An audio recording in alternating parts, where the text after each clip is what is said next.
Shalom, Bruguba. Welcome.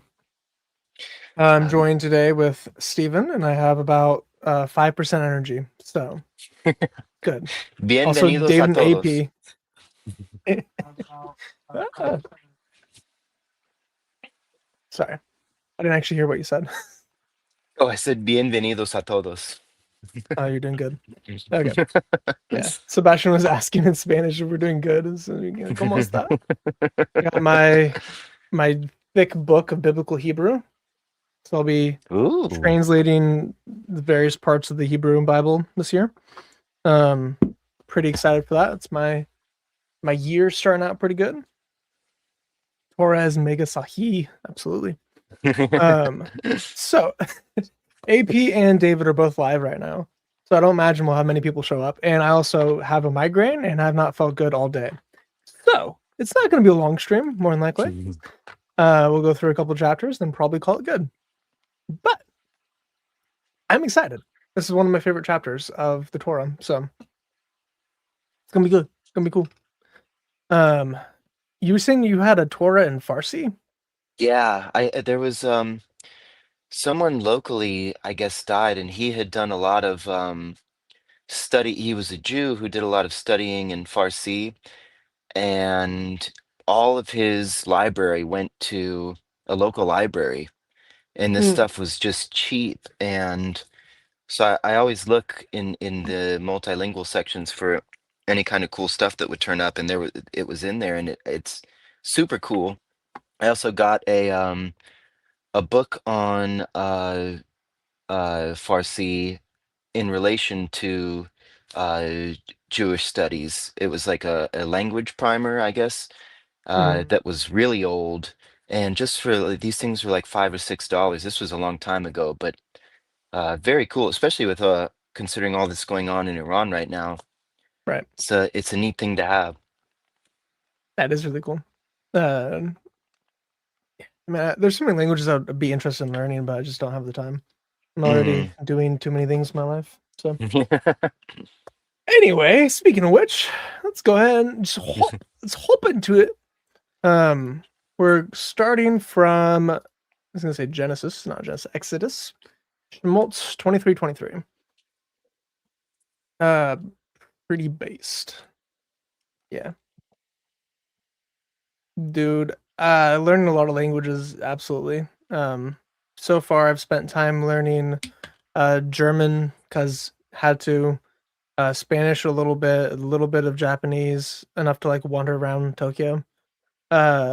Hebrew, Arabic, Greek, and that's mostly it. And then I'm also going to be learning a little bit of sign language because my wife does ASL. So Oh, that's cool.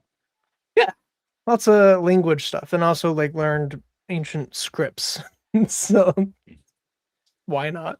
Random projects just had to happen. Anyway, so we stopped last week at verse 9. So we're going to continue on through verse 10. And then I had a stopping point in mind whenever I originally planned this. Um, I have a Google Doc just called the laws based. So we are going to be going up until the end of 24, then we'll jump straight to 31. So we'll skip some of the stuff, but we'll come back eventually to do typology. So now you shall sow your land for 6 years and gather in its produce. But on the seventh year you shall leave it rest and let it rest and lie fallow, so that the needy of your people may eat, and whatever they leave leave the beast of the field may eat. Thus you shall do with your vineyard and your olive grove. So you are to work your field for 6 years, then in the seventh year, rest. So not only do you have once you learn a hillbilly, there's no turning back. All downhill from there. uh, so as we've been going through with the law, it gives protections to all of these minority groups, all of these oppressed groups, all these groups that have no representation in legal systems throughout all of history up until the Torah. Now we're also seeing the land has legal protection, but not in property rights, in rights against humanity. So you can't overwork your field, just as you can't overwork your animals, you can't overwork your field. So God not only cares about us, he cares about his creation. We are supposed to be good stewards of his creation. So we are to let it rest. Just as we need rest, the land needs rest. It needs to be re-nitrogen, like or nitrogenated, whatever the proper term is. My brain can't think in Nitrogenated? nitrogenated. Yeah, there's not like a shorter term for it, but it needs nitrate. It needs to build out the stuff that crops need. And in order for that to happen, you have to have stuff like die and decompose and stuff on that. And then that will reproduce nitrogen into the soil, which then the crops will do better in the future. So if you actually do this practice of letting things die and regrow, it actually does better continually forever. The only other method that is better than this is slash and burn agriculture, but that is a bit more violent. So this is more of like the best natural way to take care of the earth, to take care of your land, take care of your animals, so that everyone is happy and healthy, and you're having as much harvest as possible. And as God is God and knows everything and sets everything up wonderfully, the poor and the animals of the area benefit from this at the same time, Mm-hmm. which is super Yep. cool. Yeah. So not only do you have some debts being forgiven, you also have the poor being able to eat. So you have this welfare system all over the law, as we pointed out before. But both the Jubilee year that reduces all debt and like returns all property back to its original owners. You have that, plus you have all these other provisions, and you have indentured servitude if you are just like no other options left. So there is no way to be homeless in the Torah legal system, and there is no way to be generationally impoverished. Mhm. So generational poverty doesn't exist in the Bible. It's not a thing. You can't do it. So the rich can't oppress you forever. You every 49 years you can be let go of any sort of terrible situation you're in. There's a reset. So God has designed his system in order to have the greatest prosperity for all people for all time. Not just the people, but the animals and the land too. So Mhm. everyone can prosper, everyone can be improved in their situation. It's pretty based. Yeah. So I personally don't mind indentured servitude and the idea it means you have a roof over your head. Yeah. I mean, if it's that or starving to death and freezing to death, I would take being a servant. I've definitely worked jobs that would Worse than qualify for that that. Yeah, but I same. mean I was happy to do so. I was glad to show up and be able to make some money. Hmm. Hmm. Means people aren't committing crimes to get housed in jail. Yeah. Yeah. I mean, it reduces. So, like, the way Islam deals with that is it cuts off your hand. So it's very brutal and it's deterrent against crime. The way God designs it is even if you want to commit crime, there's a better solution. So he just entices you away from the crime to give you an out. So he doesn't set up the system where you're going to be desiring to do crime in that way, unless it's just like the evil of your heart. But in this system, you're not going to be impoverished to the amount that you would like naturally be forced into crime. It's that you don't have to. You have so many ways to not do crime in the system. It's awesome. So you have the Mhm. preventative measures, also have the not preventive measures like the accountability stuff. And it assumes people are evil for all of it. It doesn't assume people are going to be good in any of it. So it works. It's awesome. And the Jews basically never practiced it. So Yeah. mm. Yeah, I had a Muslim. That was interesting. I had a Muslim claim that the Jews were like faithful servants of the law for like all time up until Isa, up until Jesus. And I was like, they like practiced polytheism and didn't follow the law for like generations at a time. And he's like, the Jews never practiced polytheism. I was like, you ever read the book? Like, Yeah, that's I mean, Judges, every chapter, every couple oh paragraphs starts man. over with, and the people of Israel did what was evil in the sight of the Lord. And then you get into Kings, and especially the Hmm. northern part of Israel, really bad with Jeroboam, Oh yeah, and that just yeah, really took off. That was yeah. but but There's like 5 good kings in the line of Judah, and there's mm, 0 good kings in the line of Israel, which is yeah. why they were destroyed like 100 years before the Judah was. Hmm. Why the Samaritans exist. Anyway, Right. yeah, pretty cool. Uh, 6 days you are to work, but on the seventh day you shall rest, so that your ox and your donkey may rest, and the son of your maidservant as well as your sojourner may refresh themselves. So now you have your beast of burden, so they can rest, and also so your sojourner may refresh themselves.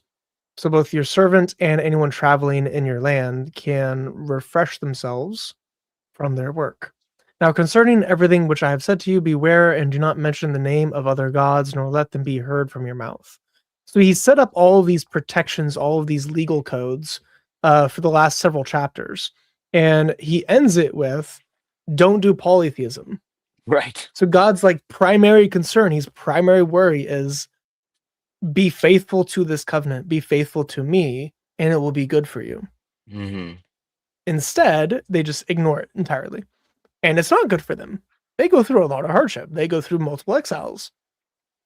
They just now got their land back for the first time in like 2,000 years. Like, yeah. So And they're 3 times a still not year. able to pull it together. Yeah, it's still a very secular society. Hmm. It's crazy. 3 times a year you shall celebrate a fast to me. So this is talking about, I believe, the Hajj here, the feast. So this is where the word Hajj comes from Oh, for the Islam Hag. stuff. Hajj. Yeah, Yeah. because like in Egypt, I think that letter, the jim, is pronounced as a G, a gim. So they would Hmm. call it a Hag. Yeah. Yeah. So you have the Hajj versus the Hajj. It's the same spelling, same word, same root, same meaning. So 3 times a Hmm. year you are to do a pilgrimage to me, pilgrimage feast. You shall keep the feast of unleavened bread for 7 days. You are to eat unleavened bread as I command you at the appointed time in the month of Aviv. For in it you came out of Egypt. This is the first month of the year. And none shall appear before me empty-handed. You shall. Oh, this is also called Nisan. So Hmm. Aviv and Nisan are the same thing. Um, you and also you shall keep the feast of the harvest and the feast of the fruits of your labor, first fruits of your labor from what you sow in the field, and also the feast of the ingathering at the end of the year when you gather in the fruit of your labors from the field. This is the Sukkots, Hmm. and then this would be first fruits. Um, Actually, not that would be Pentecost Shavuot. Yeah. Shavuots. First fruit, because first fruits, it's kind of confusing, because first fruit, there is a first fruits during Passover, during the week of Right. Passover, but And there's the 50 days after Pentecost. yeah, and Yeah. that's so yeah, Pentecost. This one, it's Passover, Pentecost, and Tabernacles. Those are the 3 pilgrimage festivals. Mm, Yeah. So 3 times a year, all of your males shall appear before the Lord Yahweh, and you shall not offer the blood of my sacrifice with leavened bread, nor is the fat of my feast to remain overnight until morning. Again, pointing to Jesus, pretty based. You shall bring the choice fruit, first fruits of your ground into the house of Yahweh your God. You shall not boil a young goat in the milk of its mother. So again, we talked about this previously when it came up, but this is like a protection against humane treatment of animals. Um, it's pretty messed up whenever you think about it. If you were to kill something and then cook it with the thing that was meant to keep it alive, that its mother took time and effort and hardship to produce, because breastfeeding is not easy for those who've had kids. hey, It's speak for yourself. I had no trouble with it whatsoever. Yeah. So breastfeeding, like it's pretty insane. Um, for a woman to produce the amount of milk that like a 6-month-old needs, she's like burning the same amount of calories as like running several miles. So Mm, it's why women lose so much weight whenever they're breastfeeding. It's because they're producing so much fat content that they're literally like stripping their body of so much nutrients. It's insane. It drains you. It's awful. It gives life to your baby. It's a beautiful connection and all that stuff, but Imagine using that to then cook the mother's child. That's kind of messed up when you think about it. So God is like wants you to be humane not only to other people but also to the ground, to animals, all these relationships that we just take for granted or don't think deeply about. God wants us to be intentional and think about our relationship to God and our relationship to man and our relationship to nature. So the Torah is helping people have the heart after God that he wants to be in right standing, right relationship with everything around us. So it's not just governing our actions, it's governing our way, our the filter by which we see the world, the filter by which we see our responsibilities with the world and to each other. And it's pretty cool. Yeah. Just reading through Sebastian's comments. Okay. Behold, I am going to send an angel before you to keep you along the way and to keep you into the place which I have prepared. Yes. Isn't Melech an angel? Yes, it is. So the angel specifically is there. Uh, the messenger, the angel. Interestingly, this angel is unique. So keep watch of yourself before him and listen to his voice. Do not be rebellious toward him, for he will not pardon your transgression, since my name is in him. Mm, That's a pretty cool statement. And it's literally mhm. name possessive I in him. Korim or kove. Koveo? Shmi Bikirbo. Kurbo. Yeah, Inwards, like Kerev is inside like of him. in, yeah, it's in, Yeah. it's, my name is in, yeah, inside. Yeah. Yeah. So God's name is within this angel's being. That's a pretty special angel. Like, and also it's he will not pardon your transgression. It has nothing to do with Hmm. God here, but it's the angel himself will not pardon your transgression, and he has the authority to not pardon your transgression. Who is this angel? Yeah, the animals groan, waiting for our honor, redemption, the redemption of the earth. Based. It's from Romans, I think. Since the creation of the world, Yeah, the the creation's been creation. groaning.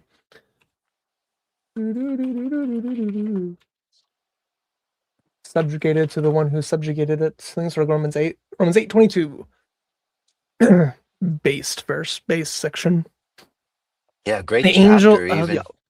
dude, like Romans 8:1 is like the culmination of the Bible. Like therefore, there's no condemnation in Christ Jesus for those who have Mm, believed in him. Like that's awesome. That's amazing. Also, yes, this is the angel of the Lord, angel of Yahweh.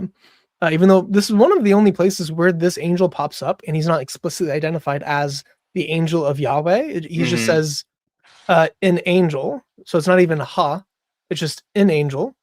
Um, and so like whenever we look at that, there's no article there to make it a definitive.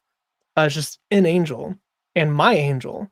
So he's getting these titles of like my angel because we have the yod at the end, making it possessive as like mhm. personal. So we have this is Yahweh's angel whose name is in him, who will not pardon you, who will lead you out of the desert. Well, if we look at Jude, for certain persons have crept in unnoticed, and those who were long beforehand marked out of this condemnation, ungodly persons who turn the grace of our God into sensuality and deny our only Master and Lord Jesus Christ. This is monos. This is only. Now, I want to remind you, though, you know all things that Jesus, having once saved a people out of the land of Egypt, subsequently destroyed those who do not believe. This is Jude directly identifying the angel we just read about as Jesus and Mhm. calls him Master and Lord. This is Jude calling Jesus God, his brother God, and says that Jesus pre incarnate led the Israelites out of Egypt as God, as the angel of Yahweh. So, pretty base, pretty cool. This is the New Testament explicitly identifying the Old Testament angel of Yahweh as Jesus. That's pretty cool. Towards the end of 24?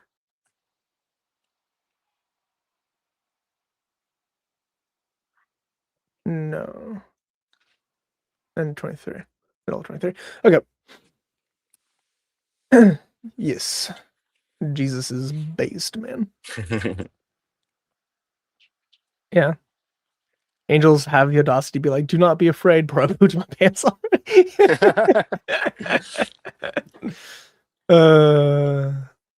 Yeah. Dude, there's a bunch of great theophanies all over the Bible. Mhm. Hmm. Wait, notice it says you have to do as he says, and if you truly listen, meaning this one is the progenitive, if he rises up against Israel, but notice it also says in the Bible, if you go against God. Right, it's basically calling him God. Also notice, this is the same language Jesus uses of himself in John 8, which is important. So I guess I can also pull that up. So you will die in your sins. You are from below, I am from above. You are of this world, I am not of this world. Therefore I said to you, you will die in your sins, for unless you believe that I am, you will die in your sins. This he is added by the translator. This exact phrase is ego eimi, and he's referencing either Exodus 3:14 or Isaiah. I think Mhm. Isaiah is a bit more accurate because it's the same tense of the Greek in the Septuagint of Isaiah versus the Septuagint of Exodus. We see most of these I am statements for the 7 I ams in John, they're all using the Greek context of Isaiah, which very clearly identifies him as God. If you want to see that in Mhm. action, we can just quickly go to Isaiah 48:6, where he does this. No, is it 12? It's 12. Is a multiple of 6. Hear me, O Jacob, even Israel, whom I called. I am he, I am the first, I am the last, I am the Alpha and the Omega. And I have that up in the the Hebrew there. Anihu. So I that's what I want was to going to look at point out is because Anihu. in my Hebrew New Testaments, when it's the great I am statement, uh, Mhm, it accurately translates it as I expected Ehyeh, but mhm. it translates it as Anihu. And so I thought, Hmm. oh, okay, so it's not so much referencing the Exodus I am as it is this one. Yes. Hmm. It is. So Jesus is referencing this section of Isaiah plus a couple other sections of Isaiah that are identical to this. Hmm. We see I am the first, I'm the last, I am also my hand founded the earth and my right hand spread out the heavens. When I call to them, they stand together. Assemble all of you and hear who among them has declared these things. Yahweh loves him. He will carry out his good pleasure in Babylon. Yahweh loves him. So Hmm. Yahweh other loves the creator of the universe. Wild statement. And his arm will be against the Chaldeans. Even I have spoken. Indeed, I have called him. I have brought him, and he will make his way successful. Draw near to me, hear this. From the first, I have not spoken in secret. From the time it took place, I was there. So now the Lord Yahweh has sent me and his spirit. So the speaker here is the first and the last, the Alpha and the Omega, the creator of the universe who stretched out the heavens. That's who's speaking. And yet Yahweh Adonai is sending me along with the Spirit. So this is the Trinity in the Old Testament, one of the Trinity verses. Hmm. And this is what Jesus is quoting in John. Unless you believe that I am the creator of the universe, you will die in your sins. And whenever we look at this in Exodus 24, we still get that same kind of idea of, yeah, I mean, unless you trust the angel, unless you listen to the angel, unless you are like kiss the son or his wrath will be against you, like all that type of stuff. That's it's just here. Again, I cannot find my place. 23, we haven't made it 24 yet. So keep watch for yourself before him and listen to his voice. Do not be rebellious towards him, for you will not pardon transgression. The same type of context of if you truly listen to his voice and do all that I speak, then I will be an enemy to your enemies and an adversary to your adversaries. For my Sounds like a angel will pretty go good before you. deal. It's pretty awesome. And bring you into the land of the Amorites, the Hittites, Perizzites, Canaanites, Hivites, Jebusites, and I will annihilate them. That's pretty awesome. God's word is so amazing. Yes, it is. It is so cool. Oh, yeah, this one's pretty base too. The Yahweh in heaven sends Yahweh or sends fire down from the Yahweh on Oh earth. yeah. Hmm. Yeah. Or the Yahweh in earth sends burning sulfur down from Yahweh in heaven. That's the actual Mm. way that's worded. It's pretty cool. One of my favorite Trinity passages because Jews can't get past it and Muslims can't get past it. And people who lie about the Old Testament can't get past it. So it's very useful. Yeah, literally, I am He. Yeah, Yeah, Anihu. yeah, pretty based. Trinity mentioned 3 stone heads. It seems a little pagan, my guy. You have some Badals set up in your comment. Uh, yeah. Speaking of which, where's a good place to get Hebrew copies of the Gospels? I have it on Logos. I don't have a physical version. So, There is a now when I was a teenager I did this and I actually think I probably shouldn't have because well, we didn't have money when I was a kid for I mean not even food a lot of times. And I found a website where I think it's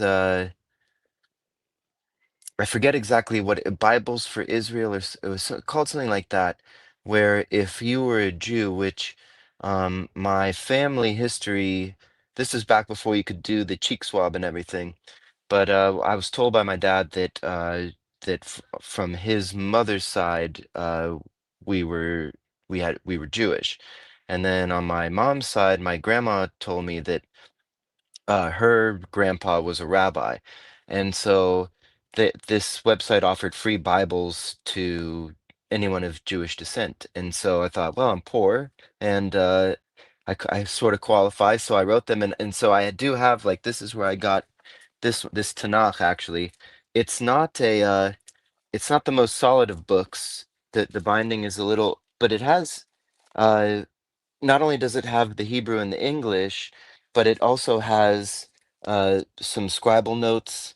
These are different things like um, how many times, how many words are in the chapter, I think, and also, Chris, you probably know about the Ketiv and the Kri, the what's mhm, written and what's read. right. So it has notations on that. But I got that from there, and they also did New Testaments, and uh, so there's a couple translations. I got the one by Delitzsch. I think that's how you say it. I've only ever read it. He was a pretty uh, great scholar in the 1800s, I think. Uh, and he also did commentaries. I think it's in if you've got Logos Bible software, you can look up his commentaries on things. And I think he was a believing Jew. So he's well studied. He's got some good insight, and his translation of the New Testament is more trying to translate it into biblical style Hebrew. I've Mhm. recently started reading. There's just I forget. It's like the Universal the Bible app. I think it is. They have a, modern Hebrew translation because biblical Hebrew and modern Hebrew are kind of like our English versus Shakespearean English. Mhm.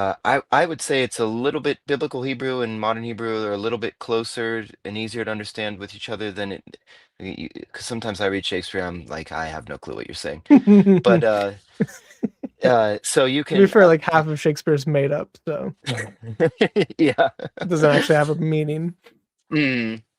But so there's a couple different translations, and it's fun to read the Delitzsch translation because he does go out of his way to kind of stick with the biblical way or the biblical Hebrew way of doing things, but it's also useful to read it in the modern Hebrew translation, just because, especially if you're going to be talking to Israelis or Hebrew speakers, it's useful that way too, so that when you can quote things for them, it sounds They more understand it, right? yeah, yeah. Sounds more Jewish, ironically, which is not quite accurate, but it is what it is. Yeah, that's it's pretty based. Yeah, I don't have Mm. any physical Hebrew copies of the Bible. It's tragic. Oh wow, really? Uh, Oh well, I bet yeah, you've no, I got a don't. kind of a superstation of Yeah. computer Like I stuff. have I have the Bible in like 6 languages. I don't just Mm. have any I don't have any physical copies of it though. Yeah. Um so how do rabbis deal with the Trinity passage? They don't. That's the thing. They Mm. just straight up don't. Adonai Yahweh and the Spirit sent me, Yahweh the Redeemer. Yeah. I need to make the Yeshua video. I just need to. I just haven't had time or energy to do it. But eventually, soon, I'll make a video about every single time Jesus' name appears in the Old Testament, from Yeshua. So one rabbi just literally says it's just Gabriel, and then it's like, no, it's just reaching levels of cope never before experienced. And I they say love it's just Chris. I Michael. saw on I think it was the last one of these we did. Someone mentioned Tovia Singer, and I think your response was Tovia Singer's just an idiot or something like that. Because he really is. He's not being honest, No, he's a and liar. Yeah, like he's like an outright liar, yeah, and he's also like kind of like poster boy Dhimmi to Muslims, which I find very right. strange. I think he hates Christianity so much that he's willing to team up with Muslims to take it down. And the weird thing for me is I don't know how this doesn't seem more apparent to his audience. It's I mean, I guess his Right. audience is probably could be a lot of them could be like-minded, but They just don't want it's Christianity to almost be like true. right. It's Right. almost embarrassingly dishonest. Yeah. So I don't know. Is Uh, it's crazy. And whenever he gets in the room with anyone who actually knows it, he just doesn't engage. Like mm, there's a story. I haven't verified if it's true or not, but there's a story of him. He once did a debate with Dr. Michael Brown, who mm. crushed him. And it was so embarrassing that Tovia Singer asked him not to publish the debate. And Michael agreed to not publish it. So we don't Oh actually have the wow. debate because Michael is way nicer than I would have been Yeah, in that wow. situation. I would think that's actually might be like ethically not a good move, but Oh, very yeah, it interesting. is what it is. McCain said Bible software. No thanks, bro. I carry around 13-pound, 3,000-page books like God intended. I did get in trouble traveling one time. Uh when because this was back Uh, before this is sooner after 9/11, and I looked the way I look, and I was taking prayer books and Bibles with me, and my bag had gone through the thing, and this very angry lady comes out and she goes, "Why is this bag so heavy?" And I went, "I got a lot of books in there," and she starts just kind of like throwing them out, and I'm like, "Hey, easy, easy." And then I was left at the end having to put it all back together because they don't repack it for you. But she was not happy with the weight of my books in my in my luggage. books are heavy though, to be fair, but They are. yeah. The heaviest box I ever moved was just a box of books. Yep. Um, so bad, man. Hospital life. We got to crash Chris. I'll put on this. Hey, see you, brother. Um, yes. His name is Shalom. not Esteban, but or is Esteban Steven in Spanish? Yeah, Esteban. Oh, yeah, yeah, yeah, yeah. Okay, yeah. Mhm. Yeah, good to see you. So it is. So technically is my name, I guess. Just Yeah, like yeah, Jesus is Yeshua's name. yeah. Christophas. Go for that. Yeah. Anyway, I'm just gonna start calling Jesus Yeshua all the time and confusing people. That's what I used to do. I mean, I still do in my house, but it started confusing my kids because they're like, they would hear about Jesus and they're like, "Wait, Baba, who's there's Yeshua?" And then, but that sounds like Yeshua, but it says Jesus. I'm like, "Oh, okay, yeah." It's the same. But there's a big movement online right now, which really irks me. Some people keep posting Oh, the as soon as it, Yahushua. if you ever hear someone refer to Jesus as Yeshua, you know that there's a whole lot of garbage coming afterwards. Mm, And it's like, well, like come that's on. his name. Come on. It's Yeah, right. right. That's So, the name we probably will call them in the afterlife. So well, yeah. anyway, yeah, or Yahweh, one of the two. Mhm.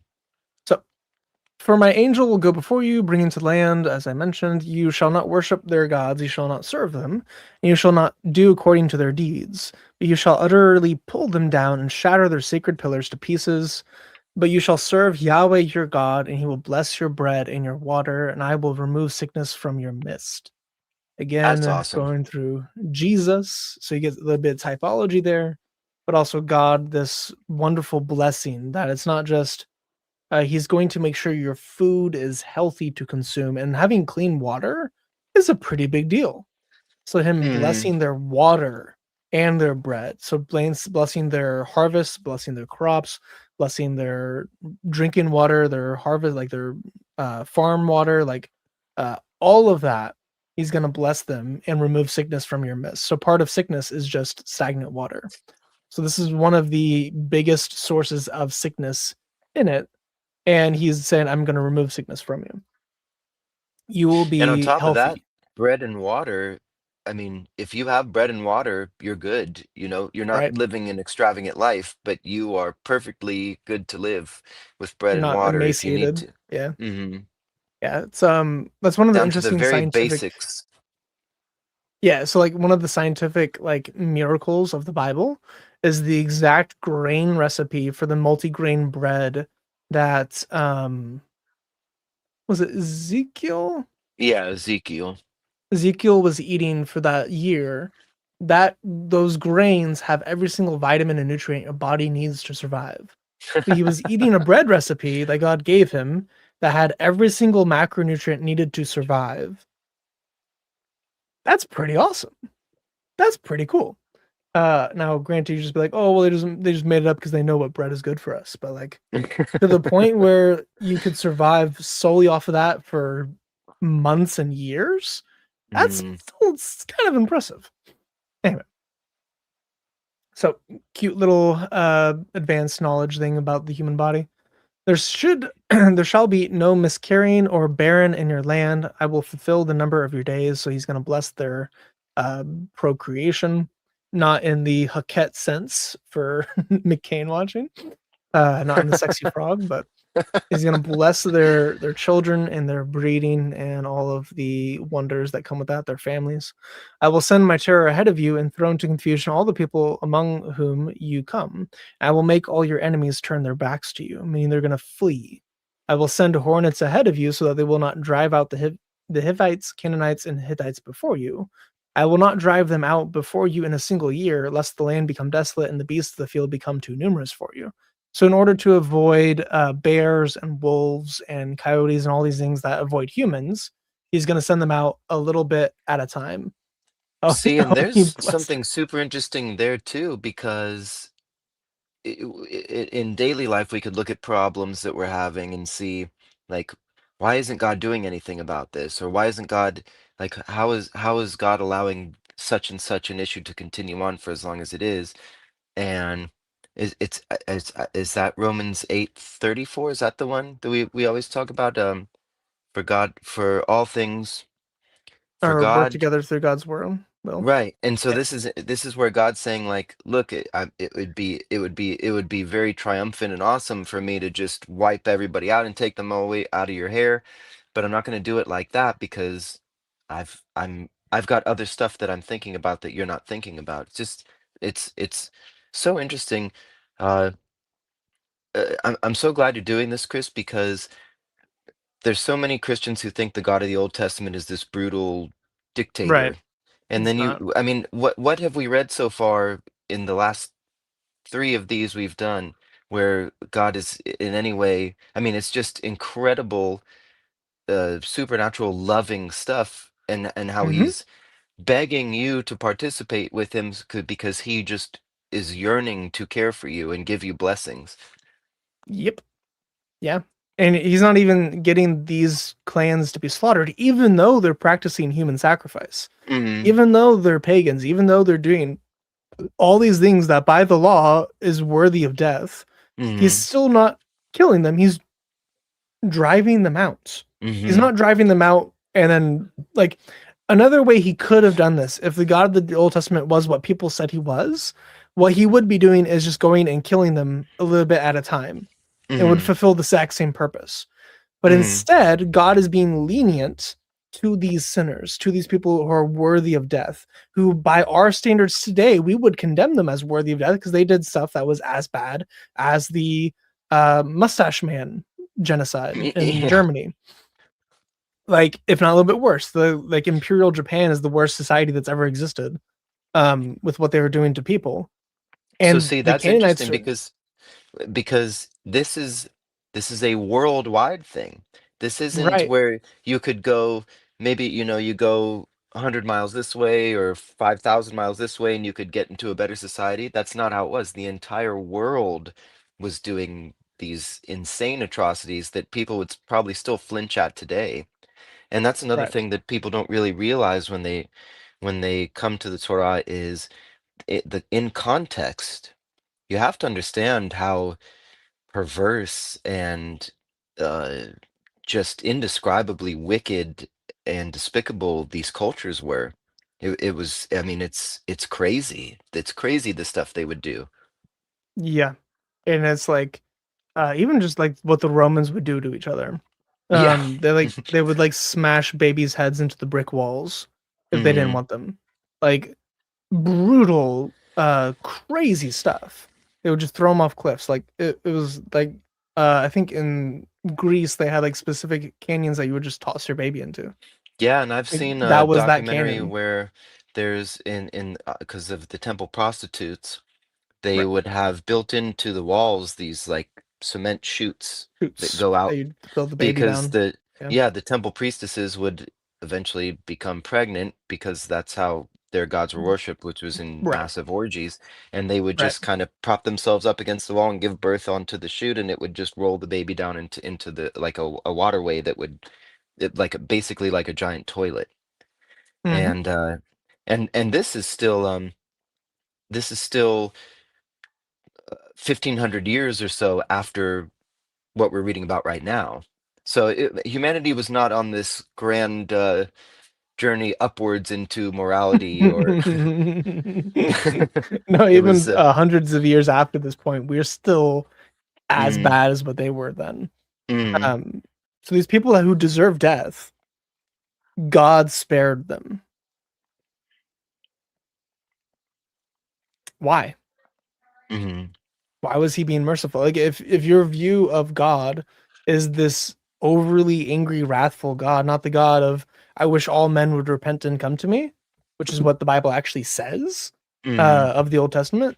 Instead, it's just this like genocidal maniac. Yeah, more like Why is Allah. he not committing genocide here? Like Hmm. why is he, being Yahweh and not Allah? Hmm. Because he actually loves us. He actually cares about us. Even though we're flawed, even though we're evil, even though we are despicable, he still loves us and still cares for us enough to not just wipe us out. Like, if I was God, humanity would not have survived. Yeah, I don't. We should all be glad that none of us are God, because Right. it would not work out. It Yeah, would.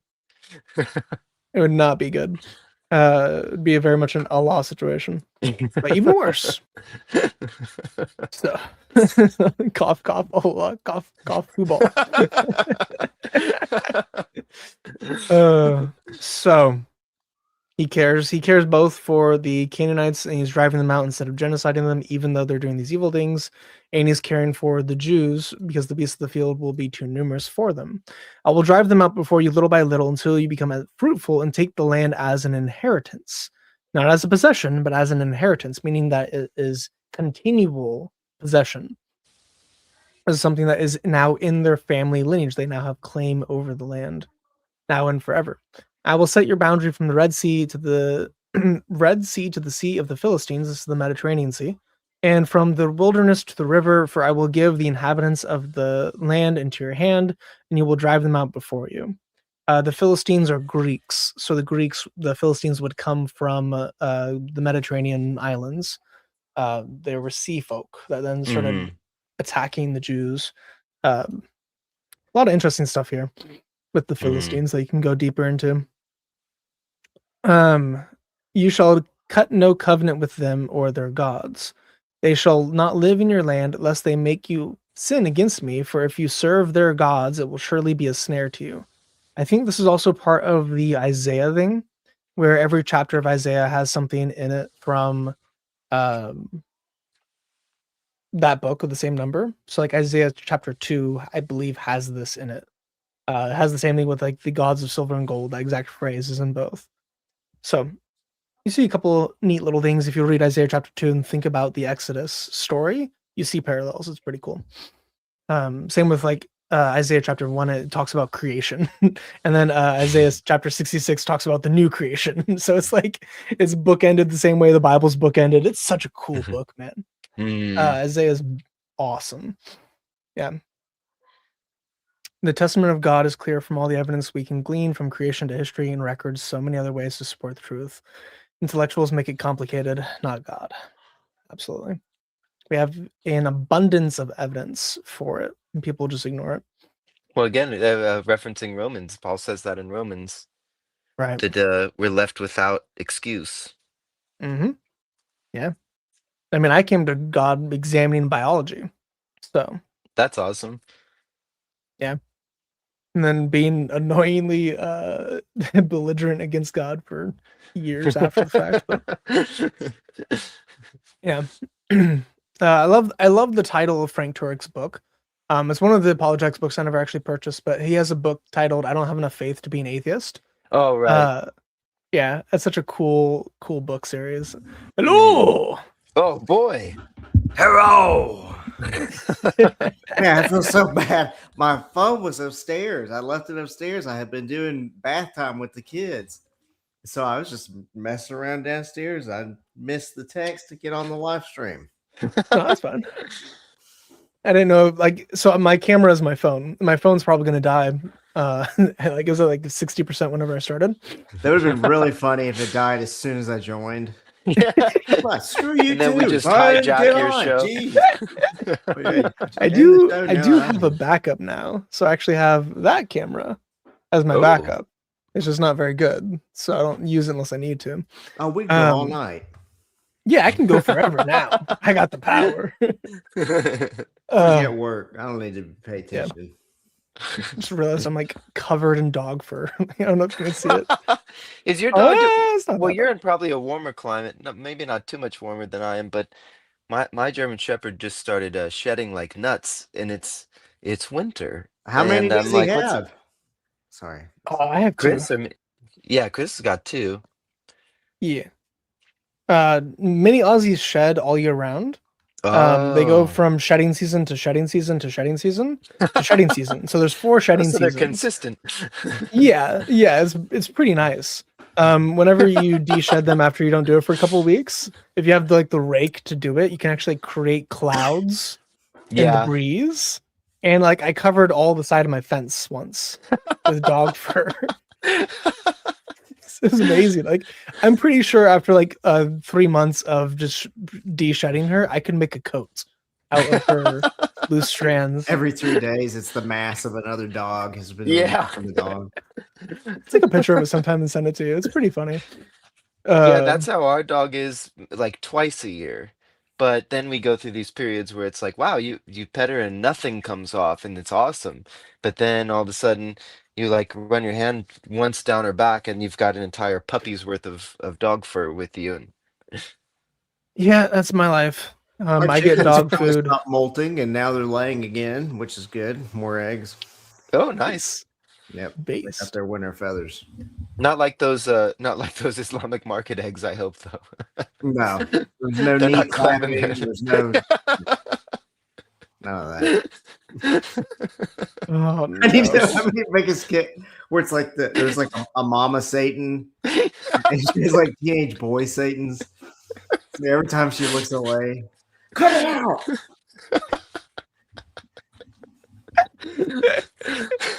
He just can't help himself. Yeah. Oh. He does it twice a day too. The man's regular. Yeah, no, I have dog hair literally everywhere in my house. I found it on my toothbrush several times. Oh, So the key is because it drifts through the air. So the key is to not get it in my food while I'm cooking. So I Yeah, have to like that's I have to de-shed myself before I cook. Plague? This sounds like a biblical plague. It really does look like it. You Yeah. have a Jew locked away in your basement. You need to let him go. It's like until you do. It's just the house is just full of dog hair. You're breathing it in. It's on your toothbrush. Is there anywhere it's not? No, it's not. It's Oh. literally everywhere. It's in my cars, and they don't go in my cars. Like it's everywhere. So, yeah, no, there's no escaping it, man. Anyway, If you hear weird sounds, it's because there's a cat trapped in here with me, and she really wants to escape. But if I let her escape, she attacks the other cat every time the other cat wants to use the litter box, and so the other cat ends up pooping all over the house. And so you've earned this sequestration. Okay. Hey, you don't have to cuss. canonically, not the worst thing that could have happened with your toothbrush. Just ask the Muslims. I know how to clean off the dog hair. Dude, we Is gotta anybody make a gonna do a mismatch. video on that? Yeah, I'll make a video on it eventually. It's so good. We need an animation. Yeah. I'd like to get. Let me know, and I will mute myself. No, you're fine. Okay. It's nice. It's like a cat ASMR in the background. Yeah, you could have given birth. Okay. Then he said to Moses, "Come up to Yahweh, you and Aaron, Nadab and Abihu, and 70 of the elders of Israel, and you all shall worship at the distance. Moses alone, however, shall come near to Yahweh, but they shall not come near, and the people shall not come up with him." And Moses came and recounted to the people all the words of Yahweh and all the judgments.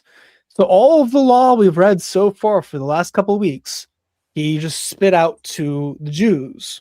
And all the Jews responded with one voice, all the words which Yahweh has spoken, we will do. So after they just complained that they were too terrified to be in the presence of God, that they just wanted Moses to speak to him, Moses went and spoke to him. He went back and said, "Hey, I'm going to go up the mountain. Here's all the laws. Don't break them." And they go out and they break like 7 of them. Yeah. Immediately. In one It's party. all the big ones in one party. It's crazy. Imagine that. And Moses wrote down all the words of Yahweh. Then he arose early in the morning and built an altar. I don't need that highlighted. Why is that happening? My logos is broken. Wait, scroll up a little bit. How many people are with him? Because there's some characters. Nadab and Abihu. Yeah. Okay, and then so the 70 Moses, elders. and then he's got 72. Yeah, 3 of his closest with him. Just like Peter, James, and John. Oh, and I guess 73. Yeah. It's just like Jesus. Yeah, well, then it's like the 70 that are sent out. Uh-huh. And in some of the Luke manuscripts is 70 and some is 72. And interestingly enough, in the Table of Nations in Genesis 11, some of them have 70 nations and some have 72. Uh-huh. Yeah. Yeah. I think the dominant is 70 because that's what the rabbis use for the languages in the Talmud all the time. Yeah.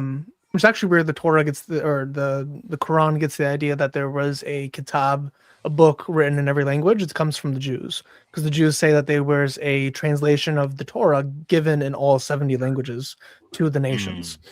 Yeah, and 7s and 70 are kind of connected with the nations also, like in the feeding of the 5,000. And then what people don't realize is there's a separate incident. It's the feeding of the 4,000. And that happens I think it happens in the Decapolis. It happens in a Greek area.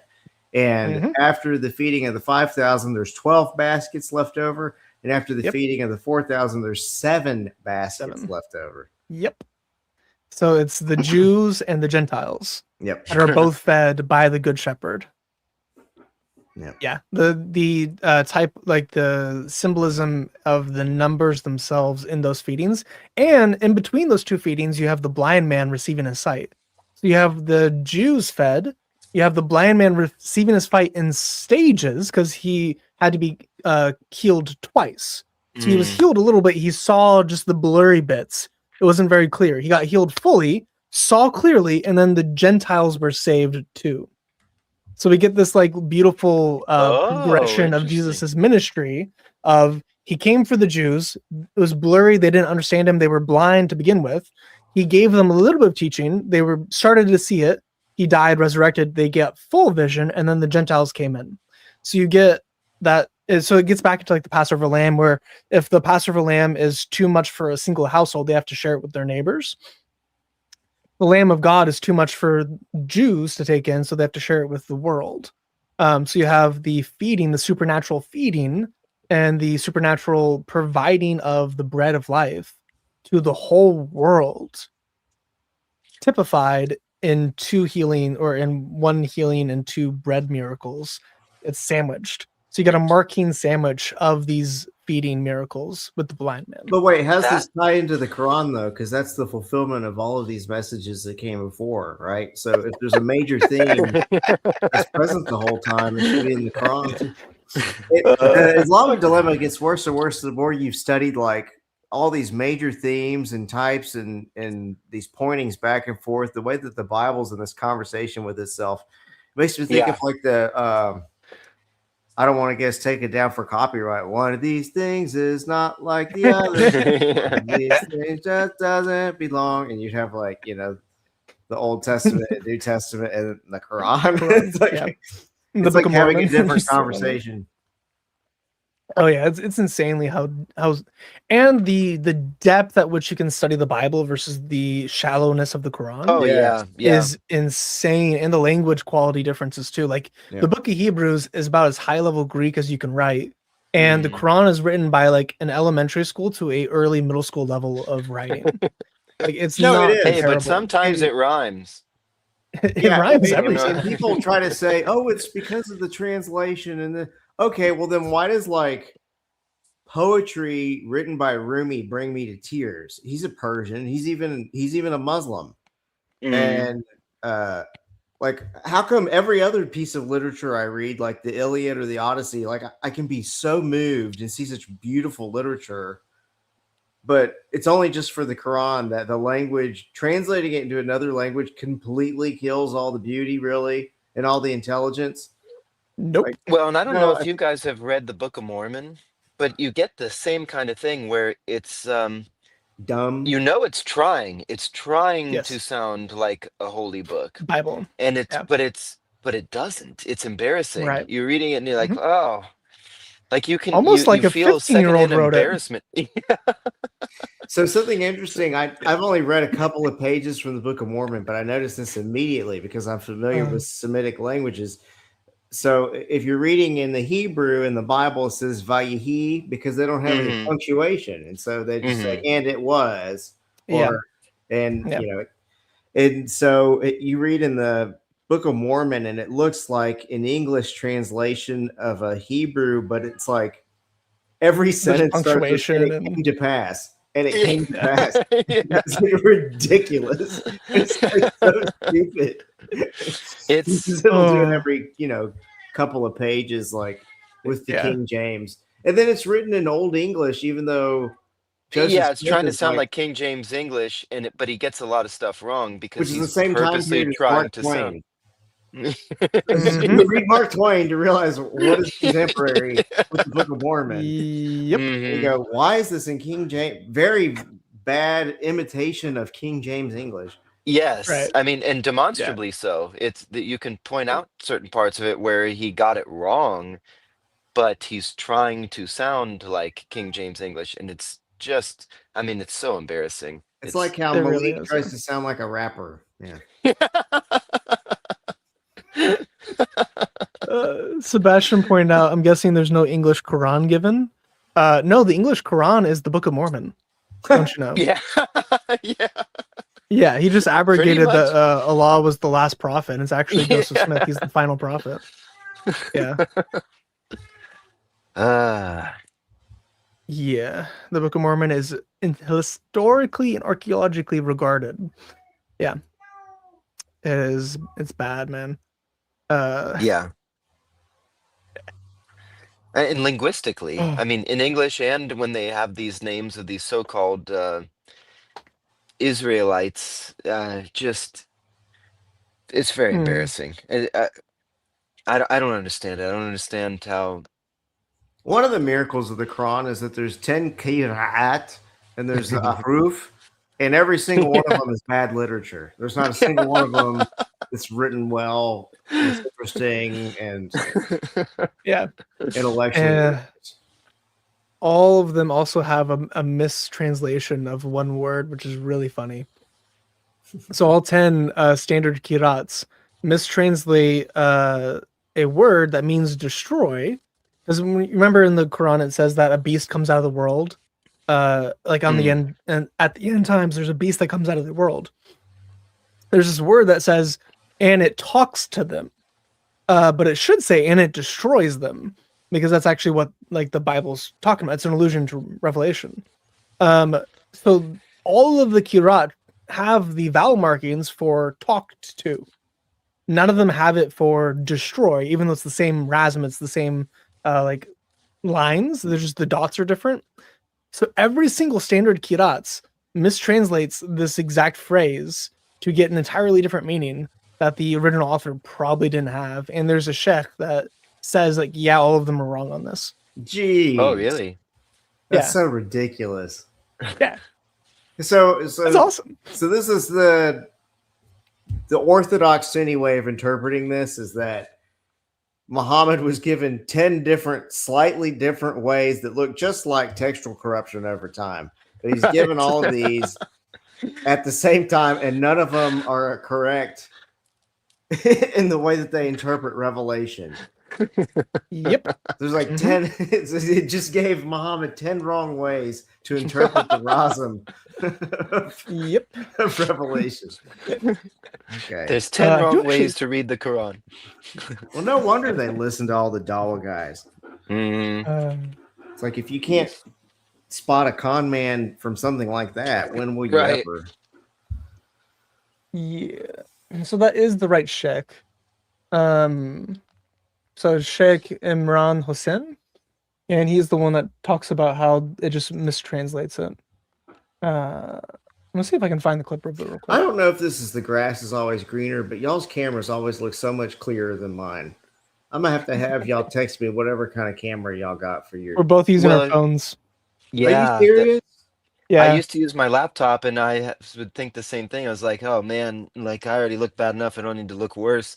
And then it was me and Chris and Tommy one time, and Tommy was saying he was positioning his phone. And I was like, oh, you can do this on your phone? So that's when I switched to the phone because it definitely is a. I sound fine on this one because it's going through my Blue Yeti, but for some reason, whenever I get on Ecamm with David Wood, I sound so bad. And I don't know what mic is picking up my voice. It's like it has like this list of things you can choose from, and it just says microphone, microphone, microphone, microphone. I'm like, I don't know which one is the right one, so I'm like hooking up to my webcam's microphone or something. But also makes it every time I fart, I try to hit the mute button on this one, and it does nothing. It's bad sound with teeth. All this time you said it was the cat.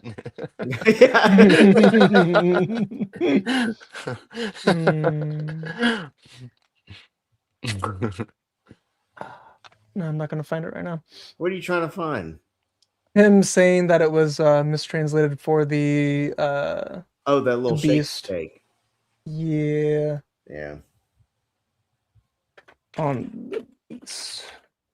Is that a big name, Chris? Imran Hussein? That sounds. I feel like I've heard that name before.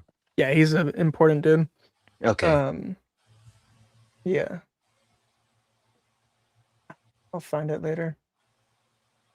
But another one that I've heard you talk about before, and I read it in Gabriel Said Reynolds' book, is the word for was it Shekinah?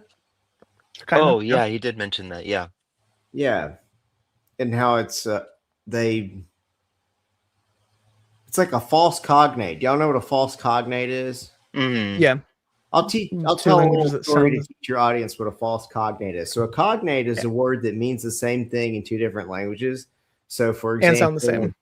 Yeah, and sounds the same. So like computer and computadora in Spanish, they both mean computer. Or yom and yom. When I was a kid, my family lived in Chile, and my mom was at the beach and she saw that it was glowing in the water because of some kind of uh whatever, some organism out there was glow in the dark, and she was just trying to say, oh, it's cool that it's glowing, and so she was saying fuego, which is fire. And everyone's like, where's the fire? And they later on she realized that, you know, it was dumb to be saying fire. And so in Spanish she said, you know, estoy embarazada, trying to say I am embarrassed. But embarazada does not mean embarrassed, it means pregnant. So that's a false cognate. A false cognate is kind of like a landmine. It's a word that sounds the same in two languages, but it does not mean the same thing. Right. Or another one between English and Spanish is asistir, which means to attend, but does not mean to assist. Which that's not as embarrassing to mess up. But anyway, so there are false cognates between Hebrew and Arabic. And I have a favorite one myself. Syriac and Arabic. And so there will be like a Syriac term, and the writer of the Quran interprets the Syriac term the way that it would mean what it would mean in Arabic, even though you can tell from the context it's supposed to be the original Syriac meaning. Furqan is another one, right? It means salvation in Syriac, but then it means like a criterion in Arabic. So it could potentially be one. You said you were thinking of another, Chris? I have my favorite. So I have a couple I know between Hebrew and Arabic, because they like to make the etymology fallacy for baka being Mecca. And like I like to bring up, like in Japanese, baka means idiots or stupidity. So the valley of Baka would be the valley of idiots. Which anyway, but for this, ala, you know the word in Espanol, ala significa, ala means a wing, like on a bird. And then Allah in Greek means another, or like the other, like the other one. So this is one of my favorites. Do you know what the word for violence is? Hamas. Hamas. Oh, so this came up last night with AP and Junior's debate. I don't know if you saw it. I didn't see all of it. No, I haven't seen it. Is that the word for violence in Hebrew or Arabic? Yeah, biblically in Hebrew, Hamas. Yeah, I've seen that. Literally, but the wicked and the one who loves Hamas, his soul hates.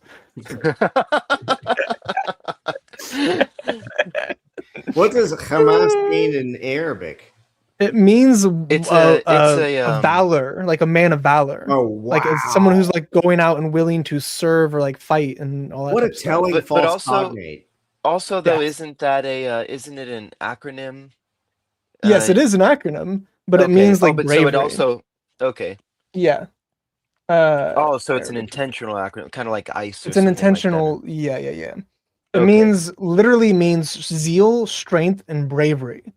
So Hamas literally means like bravado, like like that is Hamas. And then it's an acronym to be that, because they want to be strong. But in the Hebrew, in the Bible, it talks about the men of violence all the times. It talks about how the men of violence are in the ground, like living literally in the ground, like living in tunnels is the idea. So we have like Hamas members living in tunnels in the Bible, and talks about how he's going to eradicate them. So there's lots of these. It's theologically telling more generally. It just that it's like ironic. Their idea of being a man and being manly is violent. Right. And if you read Surat Rasulullah, it just relishes the violence. And there's poems about how much blood is being poured out and how violent they are. And so for them, Hamas is valiance, but for God, it's violence. Yeah, it's awesome. There's like 10 or so verses in the Old Testament about Hamas here. And a lot of them are like, you could just straight up apply it to Hamas today, which is really cool. So like the full of violence, also the men of violence. Idea. Yeah. So what's his name? There's a book about it, actually. There's how I know about it. Joseph Kahn. He wrote a book called The Emergence of the Dragon, or The Fire of the Dragon, or something like that. Con dragon. Esteban, did you just drink milk? Oh The no, dragon's I haven't prophecy. drank milk since I was a kid. This is just water in a murky cup, plastic Oh, I cup. was going to ask if you'd Yeah. had beef recently. As of within 20 minutes. Not in the last 18 Oh, minutes. 18, is that what it is? Jonathan Kahn and the Dragon's Prophecy. He goes over. He has an interview on it on YouTube. It's pretty cool. I don't know how serious I would take it for Bible scholarship because it's a book of prophecy of the end time. Mhm. You know that is what it is by itself. But My dad loves that stuff. Do y'all feel like boomers Yeah. are real into that? yeah, Yeah, I yeah. think there was a movement. Are you guys familiar with you probably might be too young. If Hal Lindsey, do you remember Hal Lindsey? He used to have a weekly show on like a Christian channel. He wrote, if you ever heard of the book The Late Great Planet Earth. Oh, the name is Howl. Howl. I Hal, thought there was some Hal. woman named Lindsay. You're like, do you remember Oh, how oh. Lindsay would? Oh, How you Lindsay know how would? Well, Lindsay what did wrote she this book?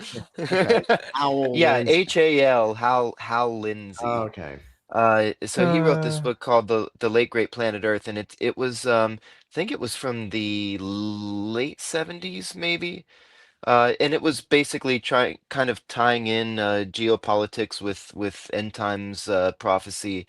And my dad had it, and it was kind of a big deal. Uh, so I think it's because during their time there was a lot more. I think there was a lot more availability to hear what's going on around the world in real time. And so you mhm. kind of start seeing things, you're like, oh, that doesn't look good, that doesn't look good. And if this goes this way, this goes this way. So I think that's why that like that generation was so into it because you could for the first time really in history you could be in tune with it That's true. as it happens. Um, Yeah. So but yeah, I mean, there's definitely I think there's definitely a fixation on that in that generation. Right. So here's one of my favorite verses of it. He will take pity on the weak and the needy and save the needy from death. He will rescue them from oppression and Hamas. For precious is their blood in his sight. Oh wow. That's pretty base. There's lots of these. There's like 10 of Man, these if I that was like part of the IDF, I would have that tattooed on my back. there's a lot of really cool ones. I want to point out some chats real quick. So this one made me laugh pretty hard. If you can't spot the deception, I bet you'd marry your first cousin. Wait. Ruh-roh. Yeah. What? Impossible. Cremating crushed all when we're going through the Men of Hamas. Dude, it's so based. Apparently, Paraclete in Greek means Muhammad if you ask a Muslim. Or Ibn Yeah. Ishaq. Ibn Ishaq has it. Oh, does he really make that argument?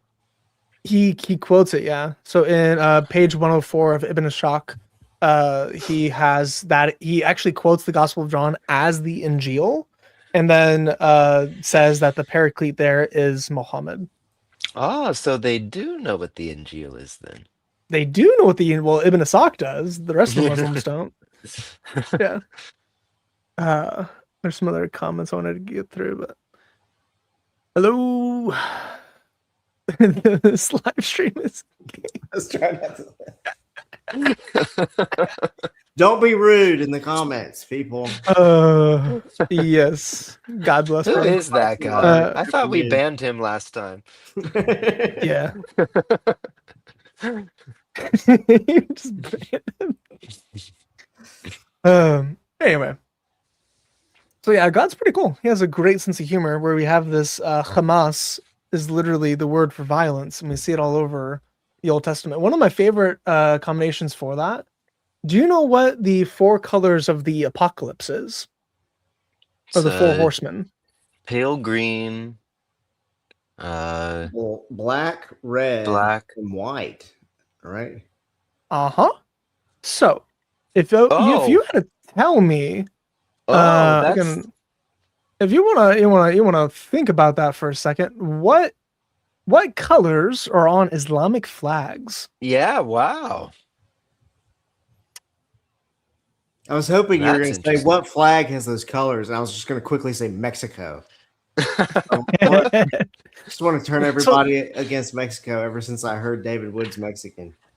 these are the Islamic flags. If you notice, all of them have white, red, green, and Oh, black, other than wow. like 3 of them.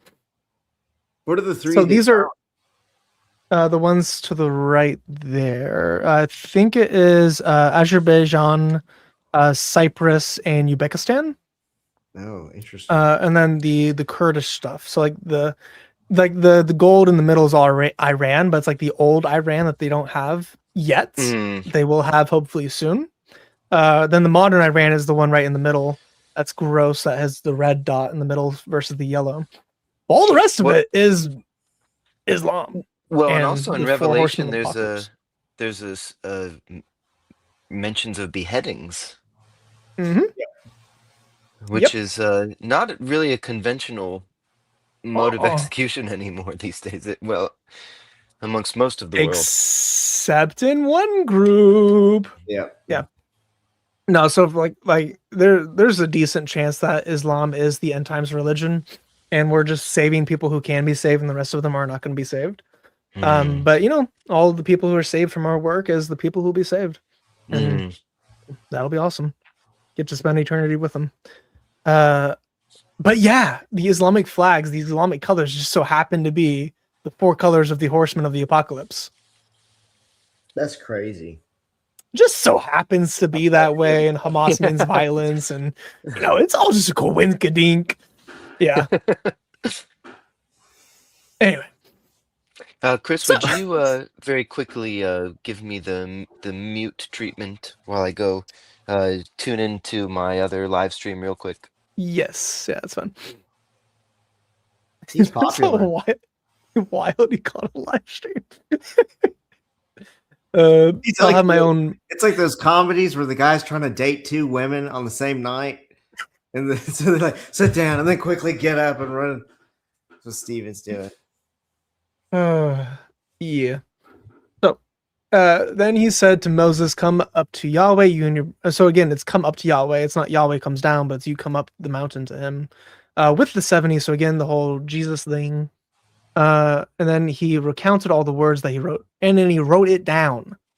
So, for all of the rabbinic Jews, did Moses write down the words Yahweh gave him, or was it oral?